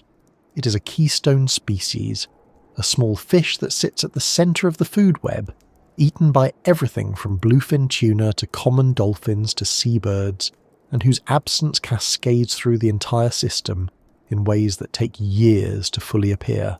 Sardines and hake are also central to the bay's fishery, and both have had their own histories of pressure and partial recovery. Hake, a deep-water fish that spends much of its life at depths of 200 to 500 metres along the shelf edge, is particularly significant because it is one of the most commercially important fish species in Spain and Portugal, featuring in the cuisine of both countries with a regularity that makes it almost invisible as a cultural artefact. The Galician fleet targeting hake in the bay has operated for generations, using long lines and trawls in water that the bay's weather makes consistently difficult to work. The relationship between the fishing communities of Galicia and the bay is one of the closest human-environment bonds in Europe, built over centuries of dependence on a sea that provides and withholds on its own terms. The bay is also, for anyone willing to spend time on its surface in the right conditions, one of the best places in Europe to encounter large cetaceans. The same upwelling that feeds the anchovy and sardine populations also concentrates the prey species of whales and dolphins, drawing them to the shelf edge in numbers that have made the bay a significant site for cetacean research. The Orca Wildlife Survey Programme, which trains volunteer observers on passenger ferries crossing the bay, particularly on the routes between Portsmouth and Santander and between Plymouth and Bilbao, has recorded more than 20 species of cetacean in the bay over the course of its survey work. Common dolphins are by far the most frequently encountered, often appearing in groups of hundreds, sometimes thousands, riding the bow waves of the ferries and hunting in coordinated groups that herd fish schools toward the surface. Striped dolphins are also common in the warmer months. Harbour porpoises, the smallest cetacean in European waters, are present year-round in the shallower northern bay, though their small size and shy behaviour make them easy to miss. The larger species are what draw the most attention. Fin whales, the second largest animal on Earth after the blue whale, are regular visitors to the bay's deeper waters, particularly in late summer and autumn when prey concentrations are highest along the shelf edge. A fin whale in the bay is not a rare event. It is not a guaranteed one either, but survey data from the Orca programme and from dedicated research cruises suggest that the bay's fin whale population, which is part of a broader Northeast Atlantic population, may number in the hundreds of individuals. Seeing one from a ferry deck, the long dark back breaking the surface in a smooth rolling motion, the small dorsal fin appearing a moment after the blow, the animal's sheer scale becoming apparent only when it dives and the tail stock disappears below the waterline, is one of those encounters that recalibrates your sense of what the ocean contains. Sperm whales are also recorded in the bay, particularly over the deep water of the central basin, where they dive to extraordinary depths in pursuit of squid. A sperm whale can dive to more than 1,000 metres and hold its breath for over an hour. In the bay, where the water reaches 4,000 metres in places, they are hunting in a darkness that even the most advanced human technology struggles to illuminate. Below the range of the cetaceans, in the deep cold water of the Cap Breton Canyon, there is a world that most people will never see and that science has only recently begun to describe in any detail. The Cap Breton Canyon is the deepest submarine canyon in Europe, cutting into the shelf near the French Basque coast and descending to depths of 4,500 metres within a relatively short distance of the shore. Its proximity to land makes it unusual and scientifically valuable because it allows deep water species to occur in places that would normally require an ocean crossing to reach. Cold water coral reefs have been documented in the canyon at depths of between 400 and 1,000 metres. These are not the warm, colourful coral reefs of tropical waters. They are slow-growing white or pale yellow structures built primarily by the coral species Lophelia pertusa, which grows at a rate of only a few millimetres per year and can form colonies that are centuries old. The reefs that have been mapped in the Cap Breton Canyon and along other parts of the bay's deep margin represent ecosystems of considerable age and ecological complexity, providing habitat for deep-sea fish, crustaceans and invertebrates that have no equivalent in shallower water. The threat to these deep ecosystems comes primarily from bottom trawling, the practice of dragging weighted nets across the seafloor to catch fish and shellfish. In shallow water, the effects of trawling are well documented and widely debated. In deep water, they are less visible but potentially more severe, because the ecosystems being disturbed grow and recover on timescales of centuries rather than years. A cold water coral colony that took 500 years to develop can be destroyed in a single trawl pass. The regulatory frameworks governing deep-sea fishing in the bay have improved significantly since the early 2000s, when several particularly damaging trawling operations on deep water ridges and canyon margins were documented by researchers and brought to public attention. The European Union has established some deep-sea protected areas in the bay's waters, and there are restrictions on the depths at which certain types of trawling are permitted. But enforcement in deep water is difficult, and the economic pressures on fishing fleets that have invested in deep water vessels and gear are real and persistent. The bay's role in the migration routes of bluefin tuna adds another dimension to this picture of biological richness and human pressure. Atlantic bluefin tuna are among the most extraordinary fish in the ocean. warm-blooded in a way that most fish are not, capable of swimming at speeds exceeding 70 kilometers per hour and undertaking migrations of thousands of miles between their feeding grounds in the North Atlantic and their spawning grounds in the Mediterranean.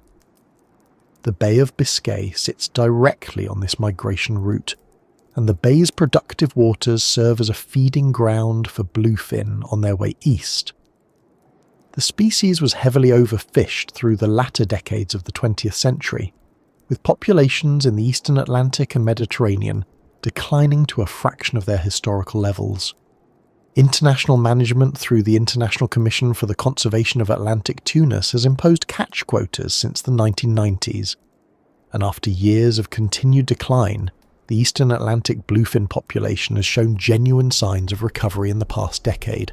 Survey data suggests that juvenile bluefin are appearing in the bay in increasing numbers, which is considered a positive indicator, though scientists are careful to note that the recovery is not yet secure and that the species remains vulnerable to renewed overfishing pressure if quota discipline weakens.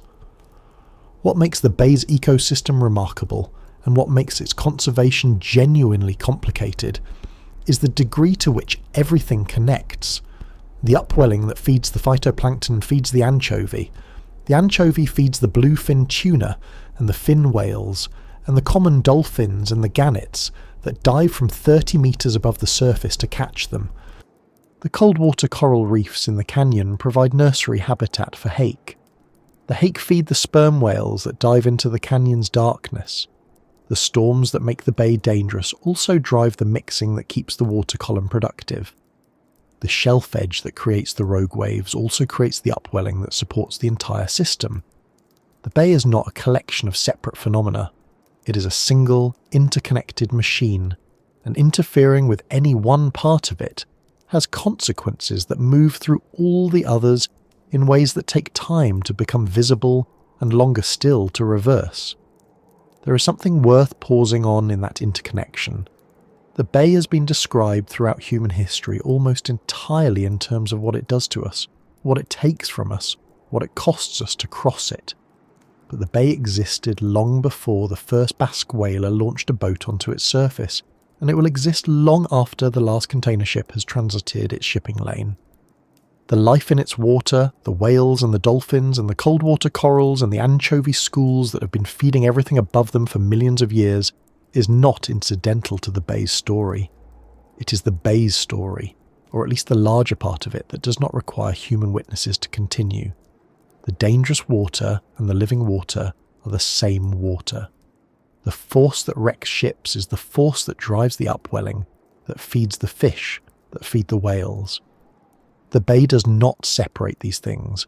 Only we do, sorting the water into the part that is relevant to navigation and the part that is relevant to ecology, as if they were different subjects rather than different angles on the same enormous fact.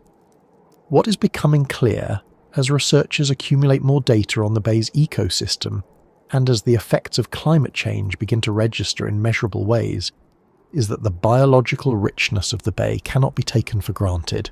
The anchovy collapse showed that. The pressure on deep-sea corals shows that.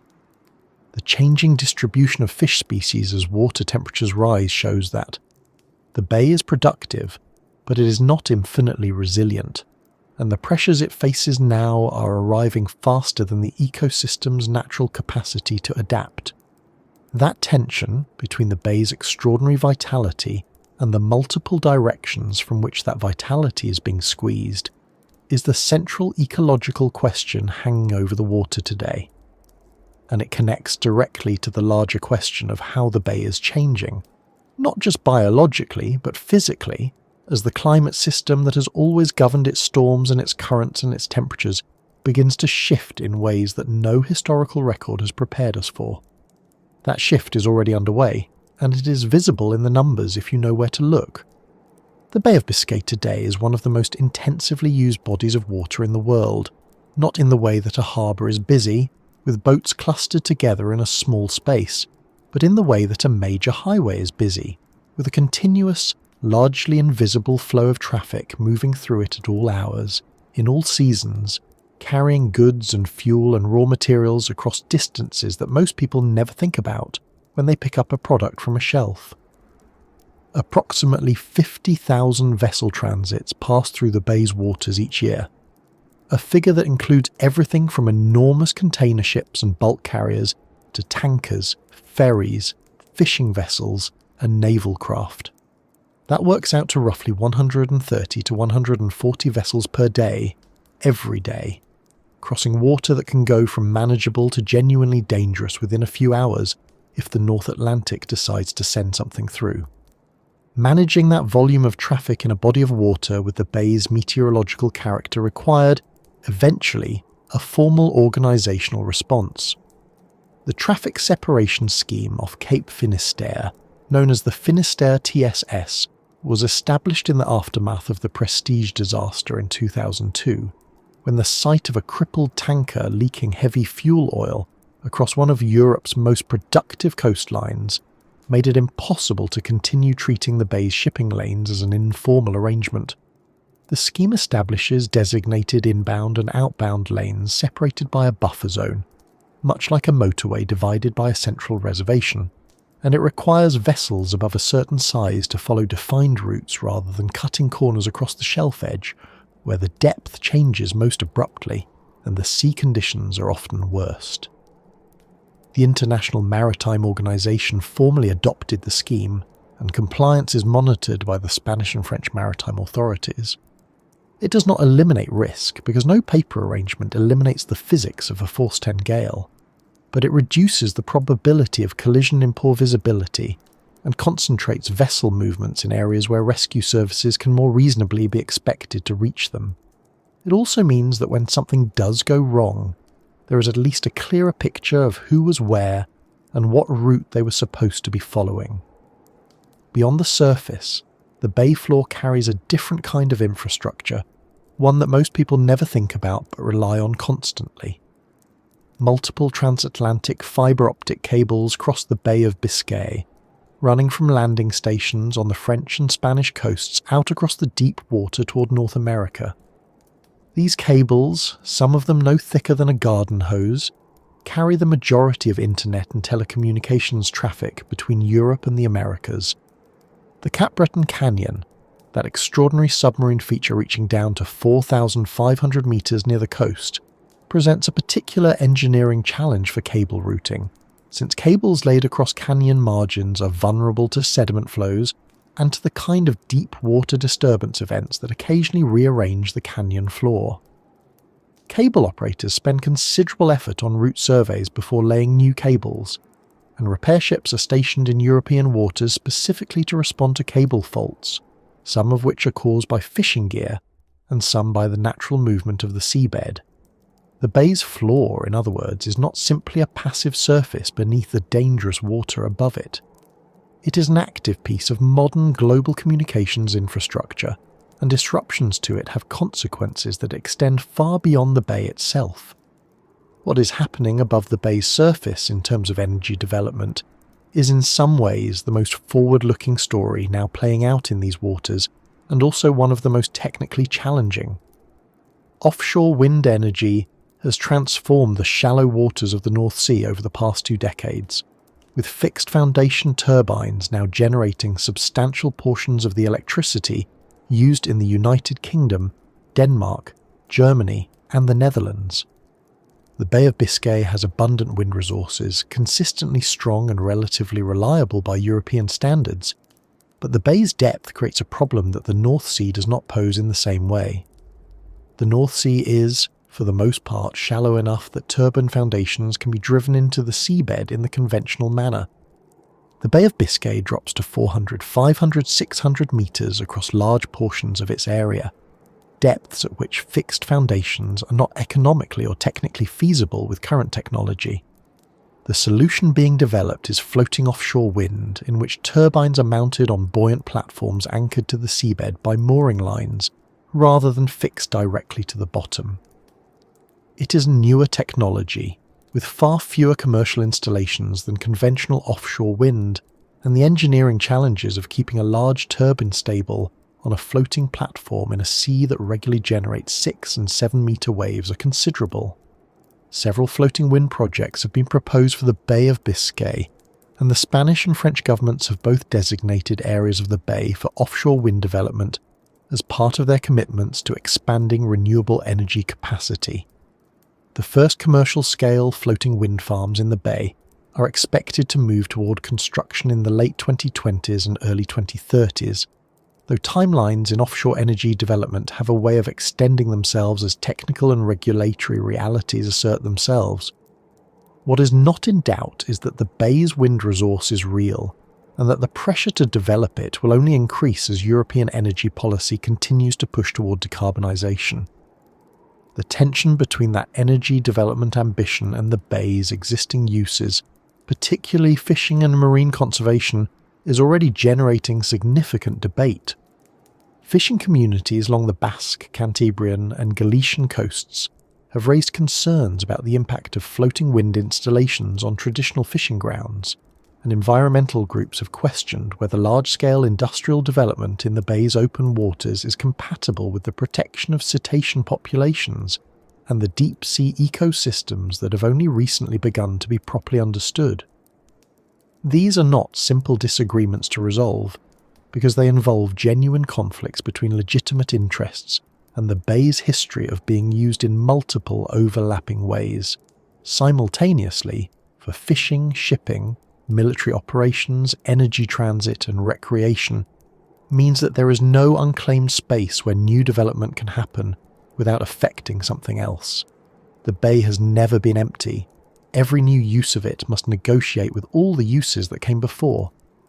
Beneath all of these immediate questions about shipping lanes and wind turbines and fibre optic cables runs a deeper and more unsettling shift, one that operates on a longer timescale but with potentially more far-reaching consequences than any individual infrastructure decision.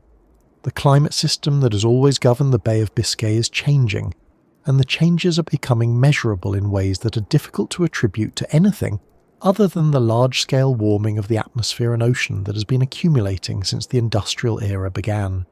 The sea surface temperature anomalies recorded in the bay in 2023 were among the most striking observed anywhere in the North Atlantic. Temperatures ran approximately 5 degrees Celsius above the long-term average for the time of year across large areas of the bay, a deviation so large that oceanographers described it as exceptional, even by the standards of a decade that has already seen repeated temperature records broken in ocean basins around the world.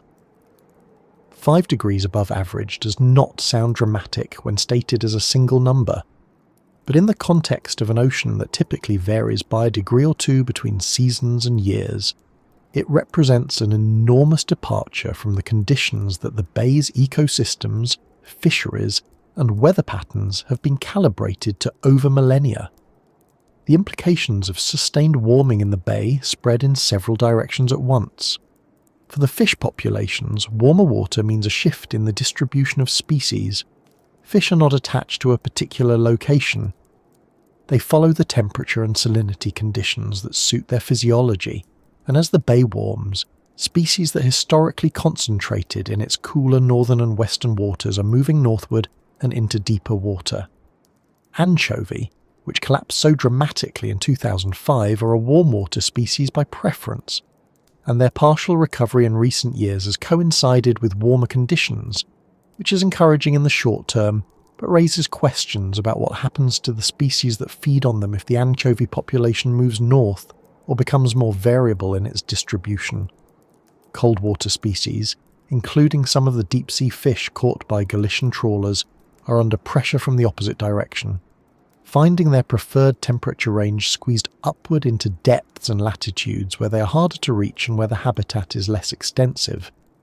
The cetaceans, which follow prey rather than temperature directly, are being affected through the food chain, with some survey data suggesting shifts in the distribution of common dolphins and fin whales within the bay that correspond to changes in prey availability. For the bay's storm character, the picture is more complex and in some respects more contested among researchers. There is reasonable scientific consensus that the warming of the North Atlantic is associated with the northward shift in the average track of mid-latitude cyclones, the storm systems that have historically crossed the bay on their way toward northern Europe. A northward shift would, in theory, reduce the average number of intense storms crossing the bay's lower latitudes, but the storms that do form and intensify in the bay's waters may do so more rapidly and reach greater intensity than their historical equivalents, because they are drawing on a warmer ocean surface that provides more energy for explosive cyclogenesis. The distinction matters practically, because a reduction in average storm frequency combined with an increase in peak storm intensity means that the bay becomes less predictably dangerous rather than less dangerous overall. The long experience of mariners and coastal communities with the bay's seasonal patterns, the knowledge that winter is the dangerous season and summer is the safer one, that certain months carry higher risk than others, may become less reliable as a guide if the distribution of extreme events shifts. The bay has always been capable of surprise. Climate change may make it more surprising. The effect of warming on the bay's upwelling system, which drives so much of its biological productivity, is another area of active research and genuine uncertainty. Coastal upwelling along the Galician coast depends on specific wind patterns that drive surface water offshore and allow cold, nutrient-rich water to rise from depth. Those wind patterns are themselves driven by the pressure gradients between the Azores high and the continental low-pressure systems that develop over the Iberian Peninsula in summer. If the temperature contrast between the warming ocean and the warming land shifts those pressure gradients, the upwelling could become stronger, weaker, or more variable in its timing, with consequences for the productivity of the Rias Baixas fishing grounds that support the mussel and shellfish aquaculture industries, as well as the wild fisheries. Some modelling work suggests that upwelling along the Iberian coast may actually intensify under certain climate scenarios, driven by stronger summer winds, which would support productivity in the short term. Other scenarios suggest increased variability, with more extreme upwelling events interspersed with longer periods of weaker upwelling, which would make the ecosystem harder to predict and manage. The honest answer, as researchers will acknowledge, is that the bay's response to continued warming is not yet fully understood, and the models available are working at the edge of their resolution when applied to a body of water as physically complex as this one. What is clear, and what the accumulated evidence of the past decade makes difficult to dispute, is that the bay, the fishing communities and shipping operators and naval planners and coastal engineers are dealing with today is not quite the same bay their predecessors dealt with 50 years ago. The water is warmer. The seasonal patterns are shifting. The extreme events are becoming more difficult to place within the historical distribution of what counts as normal. The infrastructure built around the bay, the port facilities, the coastal defences, the fishing fleet, the rescue services, the shipping lanes, was designed around a set of environmental conditions that are now in motion. Adapting that infrastructure to a changing bay is not a single engineering problem with a defined solution. It is an ongoing negotiation with a system that does not hold still while the negotiation proceeds. There is something characteristically bay-like about that situation. The Bay of Biscay has never been a stable, cooperative partner for the human activities conducted on or near it. It has always been the thing that changed the plans, that arrived earlier than expected, that intensified overnight, that made the careful calculations of naval commanders and shipping companies and fishermen look provisional. The difference now is that the change is not seasonal and cyclical in the way that the bay storms are seasonal and cyclical. It is directional. The water is moving toward a new state, and the speed of that movement is fast enough that it is becoming visible within a single human lifetime, which is fast by the standards of the geological and oceanographic processes that have shaped the bay over millions of years, and fast enough to matter urgently in the context of the economic and ecological systems that depend on the bay remaining within some recognisable version of its historical range. The fishing families of Galicia and the Basque Country, the rescue helicopter crews stationed at Vigo and Brest, the tanker captains navigating the Finisterre TSS in November, swells. The marine biologists counting cetaceans from research vessels in the bay's open water, the engineers designing mooring systems for floating wind platforms in 400 metres of water, all of them are working within a system that is changing beneath their feet, or more precisely, beneath their keels. The bay has always demanded adaptation. The question now is whether the pace of adaptation that has served human communities around it for 2,000 years is fast enough for what the next 50 years are likely to bring. That is not a question with a comfortable answer.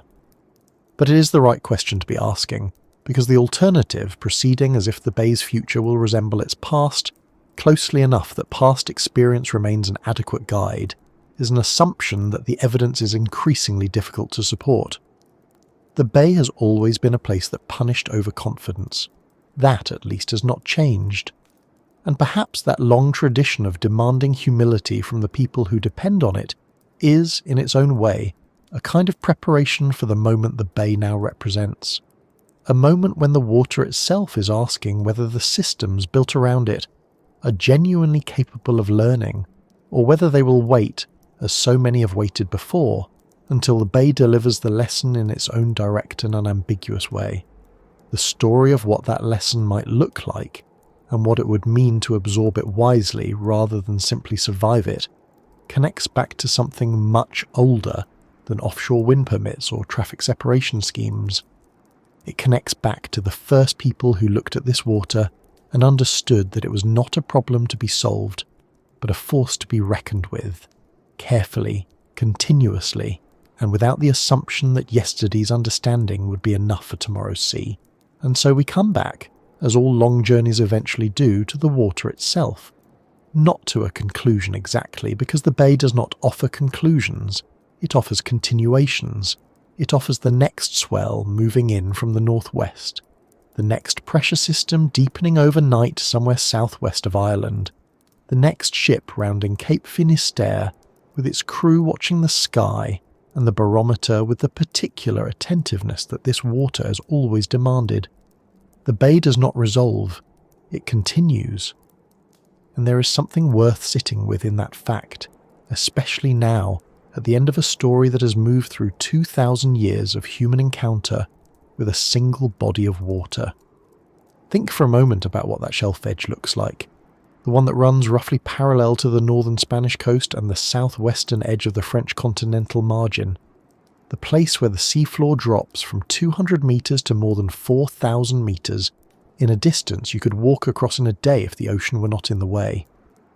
That drop is not dramatic in the way that a waterfall is dramatic. It is quiet. It happens beneath hundreds of metres of water, in darkness, in cold, in silence. But it is one of the most consequential geographic features in European maritime history, because it is the place where the deep Atlantic meets the shallow European shelf, where the long swells that have been building across 3,000 miles of open ocean suddenly feel the bottom rising beneath them and begin to steepen, to shorten their period, to pile energy into smaller and smaller vertical space. It is the mechanism behind so much of what the bay has done to the people who tried to cross it, and it has been doing exactly this, in exactly this place, for longer than our species has existed. The Capricorn Canyon cuts into that shelf from the Basque coast, reaching depths of 4,500 metres within striking distance of the shore. A submarine ravine so deep and so close to land that it seems almost implausible, like a crack in the floor of a room that leads, if you followed it down, to somewhere genuinely other. Cold water coral reefs grow along its walls at depths between 400 and 1,000 metres, in darkness and cold and complete indifference to the surface world above. The canyon has been there through all of it. Through the Basque whalers setting out in their galleons in the 11th and 12th centuries, working these waters for bowhead and right whales, before anyone in the rest of Europe had thought seriously about the resources of the North Atlantic.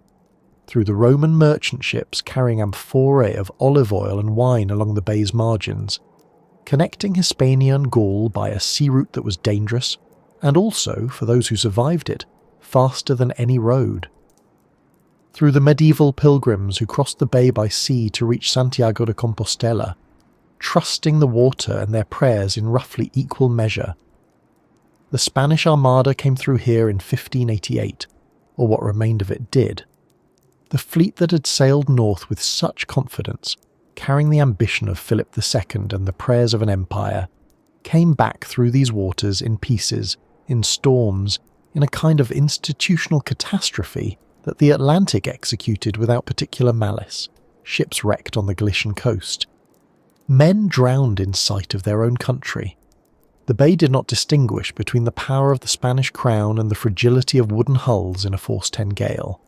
It never has.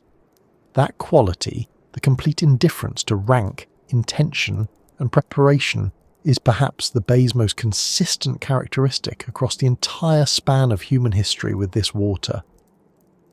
The naval officers of the 18th century understood this, even if they could not always act on the understanding.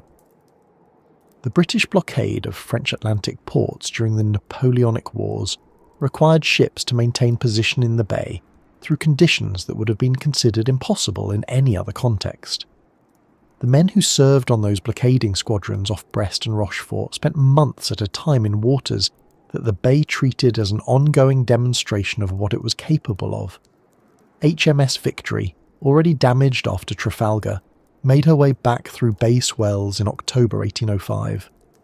The men aboard her had survived one of history's most famous battles, and then had to survive the bay's autumn weather on the way home. The battle was the famous part. The crossing was the part that sailors knew.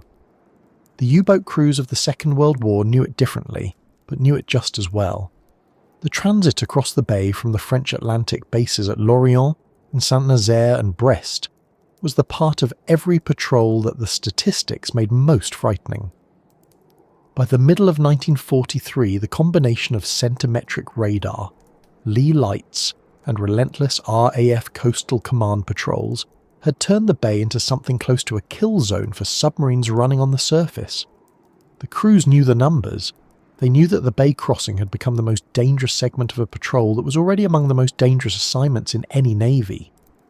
They crossed it anyway, because the mission required it, and because in wartime, the bay's indifference to human plans is simply one more force to be navigated alongside the enemy.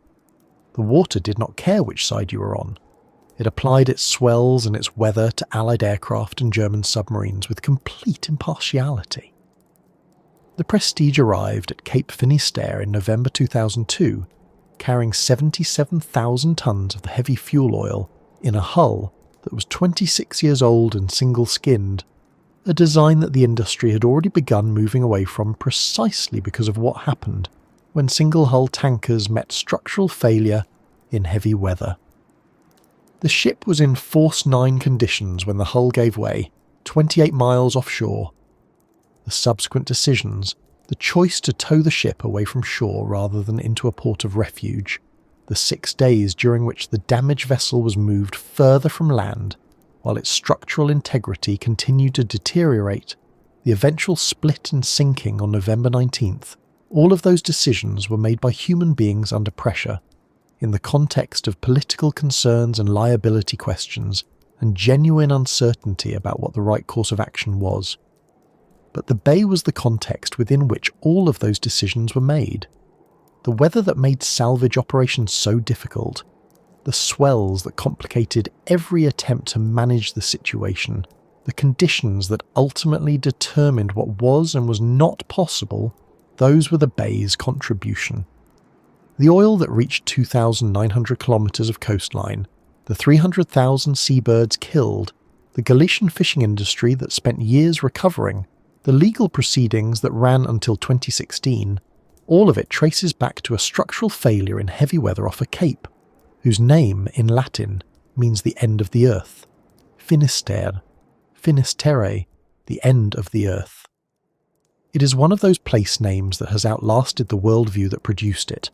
For the people who named it, standing at that rocky promontory on the Galician coast and looking west, there was genuine uncertainty about what lay beyond. The Atlantic stretched away from them without a visible limit, and the knowledge of what was out there was either absent or incomplete. The name made sense in a way that place names rarely do now, when every point on the planet has been mapped, photographed, and indexed. But the name has stayed, partly because of its resonance, and partly perhaps because the cape itself has continued to behave in ways that make the original apprehension feel appropriate. Ships have been wrecking on and near Cape Finisterre for as long as ships have been sailing the bay. The SS Serpent went down off the Cape in 1890 with 172 men aboard. 3 survived. The lighthouse at Cabo Villan, a few miles up the coast, was electrified in 1896, the first electric lighthouse in Spain, specifically because the coastline near Finisterre was consuming ships at a rate that demanded a better warning system. The warning system helped. The wrecks continued. The solo sailors of the Vendée Globe race encounter Finisterre and the bay in the first days of their circumnavigation, when the boats are still new to the ocean and the sailors are still calibrating themselves to offshore conditions. The bay is the first real test, the first place where the Atlantic shows what it intends to do to the race. In the 2016 edition, Alex Thompson's Hugo Boss was nearly capsized in the bay's early conditions, the kind of incident that reminds everyone watching, and everyone sailing, that the race does not wait for the bay to be in a cooperative mood. You cross it in whatever conditions it offers, and you adjust, or you do not continue. The rescue helicopter crews based at Vigo and at the French cross stations along the bay's northern coast live with this reality in a particularly direct way. When a vessel is in distress in the bay in November, the question is not simply whether a helicopter can reach it. The question is whether the helicopter can operate effectively in 10-metre seas and 40-knot winds, whether the winch operator can hold position long enough to extract survivors from a vessel that is moving in 3 directions simultaneously, whether the fuel range is sufficient given the distance and the headwind, whether the weather window will hold for the duration of the operation. Sassemar responds to approximately 30,000 incidents per year in Spanish waters. A significant portion of those incidents occur in or near the bay. The people who do that work understand, in a physical and professional sense, what the bay costs. They have measured it in fuel consumption and flight hours, and the particular exhaustion of operating at the edge of safe parameters in conditions that are always slightly worse than the forecast suggested. And beneath all of this human activity, beneath the shipping lanes and the rescue operations and the fishing grounds, and the proposed wind farms and the fibre optic cables lying on the bay floor carrying the data traffic of the modern world, the ecosystem continues. The fin whales move through the open water. The common dolphins ride the bow waves of vessels that do not know they are there. The anchovies school in the upwelling zones off the Galician coast, their populations recovering slowly from the collapse of 2005, following the rhythms of productivity that the bay's oceanography has maintained for millennia. The cold-water corals grow in the darkness of the Capricorn Canyon, at depths where the pressure is measured in hundreds of atmospheres, and the temperature hovers just above freezing, completely indifferent to the surface world and its concerns.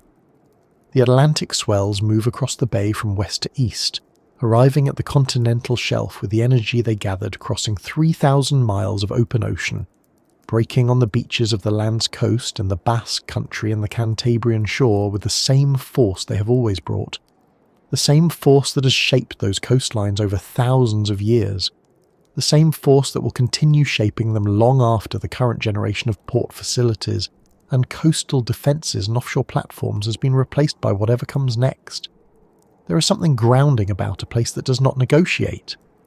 Not comforting exactly, because the bay's refusal to negotiate has cost an enormous number of lives across the centuries of recorded history, and the full accounting, if it were possible, would include the medieval pilgrims who never reached Santiago, the Armada sailors who drowned within sight of Spain, the men of the SS Serpent who went down off Finisterre on a November night, the crew of the SS Afrique who were lost in 1920 with 568 others, the U-boat crews who made their last bay crossing without knowing it, the fishermen who do not come home. The bay's indifference has a human cost that runs through the entire length of its history, and that cost deserves to be named clearly rather than aestheticised away. but there is still something worth acknowledging in the fact that this water has remained itself across all of those centuries and all of those encounters. The shelf edge is where it has always been. The canyon descends to the same depth it descended to before anyone knew it was there. The winter swells arrive from the same quadrant, built by the same mid-latitude cyclones following the same general tracks across the same North Atlantic. The Galern comes from the northwest. The Noroit comes from the southwest. The pressure drops that produce the bay's worst conditions can still fall 24 hectopascals in 24 hours, the threshold for explosive cyclogenesis, the kind of intensification that takes a manageable situation and makes it critical within the span of a single watch. These things were true for the Basque whalers of the 11th century. They are true for the container ship captain navigating the Finisterre traffic separation scheme tonight. The knowledge has accumulated, the charts are detailed, the weather forecasting is sophisticated in ways that would have seemed miraculous to anyone who sailed these waters before the satellite era. The rescue services are real and capable and staffed by people who are very good at their work. The regulations that followed the Prestige disaster have made the bay's shipping traffic meaningfully safer than it was in 2002. None of this is nothing. The accumulated human response to the bay's dangers represents genuine learning, genuine adaptation, genuine care for the lives at stake. And still, the bay remains the bay. Still, the conditions that the forecasts describe as severe are genuinely severe. Still, the gap between what the models predict and what the water actually does is wide enough, on the wrong night, to matter entirely. That gap is perhaps what the bay has always been teaching. Not that preparation is useless, but that preparation is never complete. Not that knowledge is worthless, but that knowledge is never sufficient on its own. The bay has a way of finding the edge of whatever understanding you bring to it, and showing you what lies beyond that edge, which is always more bay, more water, more weather, more consequence. It has been doing this to human beings for as long as human beings have been trying to use it, and the record of those encounters, the wrecks and the voyages, the disasters and the rescues, the wars fought across its surface and the fish pulled from its depths, and the oil spilled across its coastline and the corals growing in its darkness, is a record of what happens when human ambition meets a force that is genuinely larger than the ambition. That is not a counsel of despair. The Basque whalers who reached Labrador in the early 16th century were not defeated by the bay. They learned it. They read it. They built ships suited to it and developed the seamanship to use those ships in conditions that would have been impossible for less experienced crews. They did not conquer the bay. They worked within it, carefully, continuously, with a respect that was practical rather than sentimental. That kind of respect, earned through generations of direct encounter, is perhaps the most durable thing the bay has produced. It is what the fishing communities of Galicia and the Basque country carry in their institutional memory. It is what the rescue crews carry in their training and their procedures. It is what the solo sailors who have rounded Finisterre in a Vendée Globe carry in the particular quality of attention they bring to the weather forecast for the next 24 hours. The bay is still there. It is doing, right now, exactly what it has always done. Somewhere in its western approaches, a swell is building that will reach the Cantabrian coast in 3 days. Somewhere above it, a pressure system is organising itself into something that a meteorologist at a screen in Toulouse or Madrid is watching with professional attention. Somewhere on its surface, a vessel is making its way along the Finisterre TSS. Its AIS signal a small moving dot on a screen, in a maritime rescue coordination centre, its crew going about their watch routine in the particular focused calm that offshore work requires. And somewhere in the canyon, in the cold and the dark and the silence 4,000 metres below the surface, the water is still, and the corals are growing, and the bay continues, as it has always continued, on its own terms, in its own time, asking nothing of us except that we pay attention.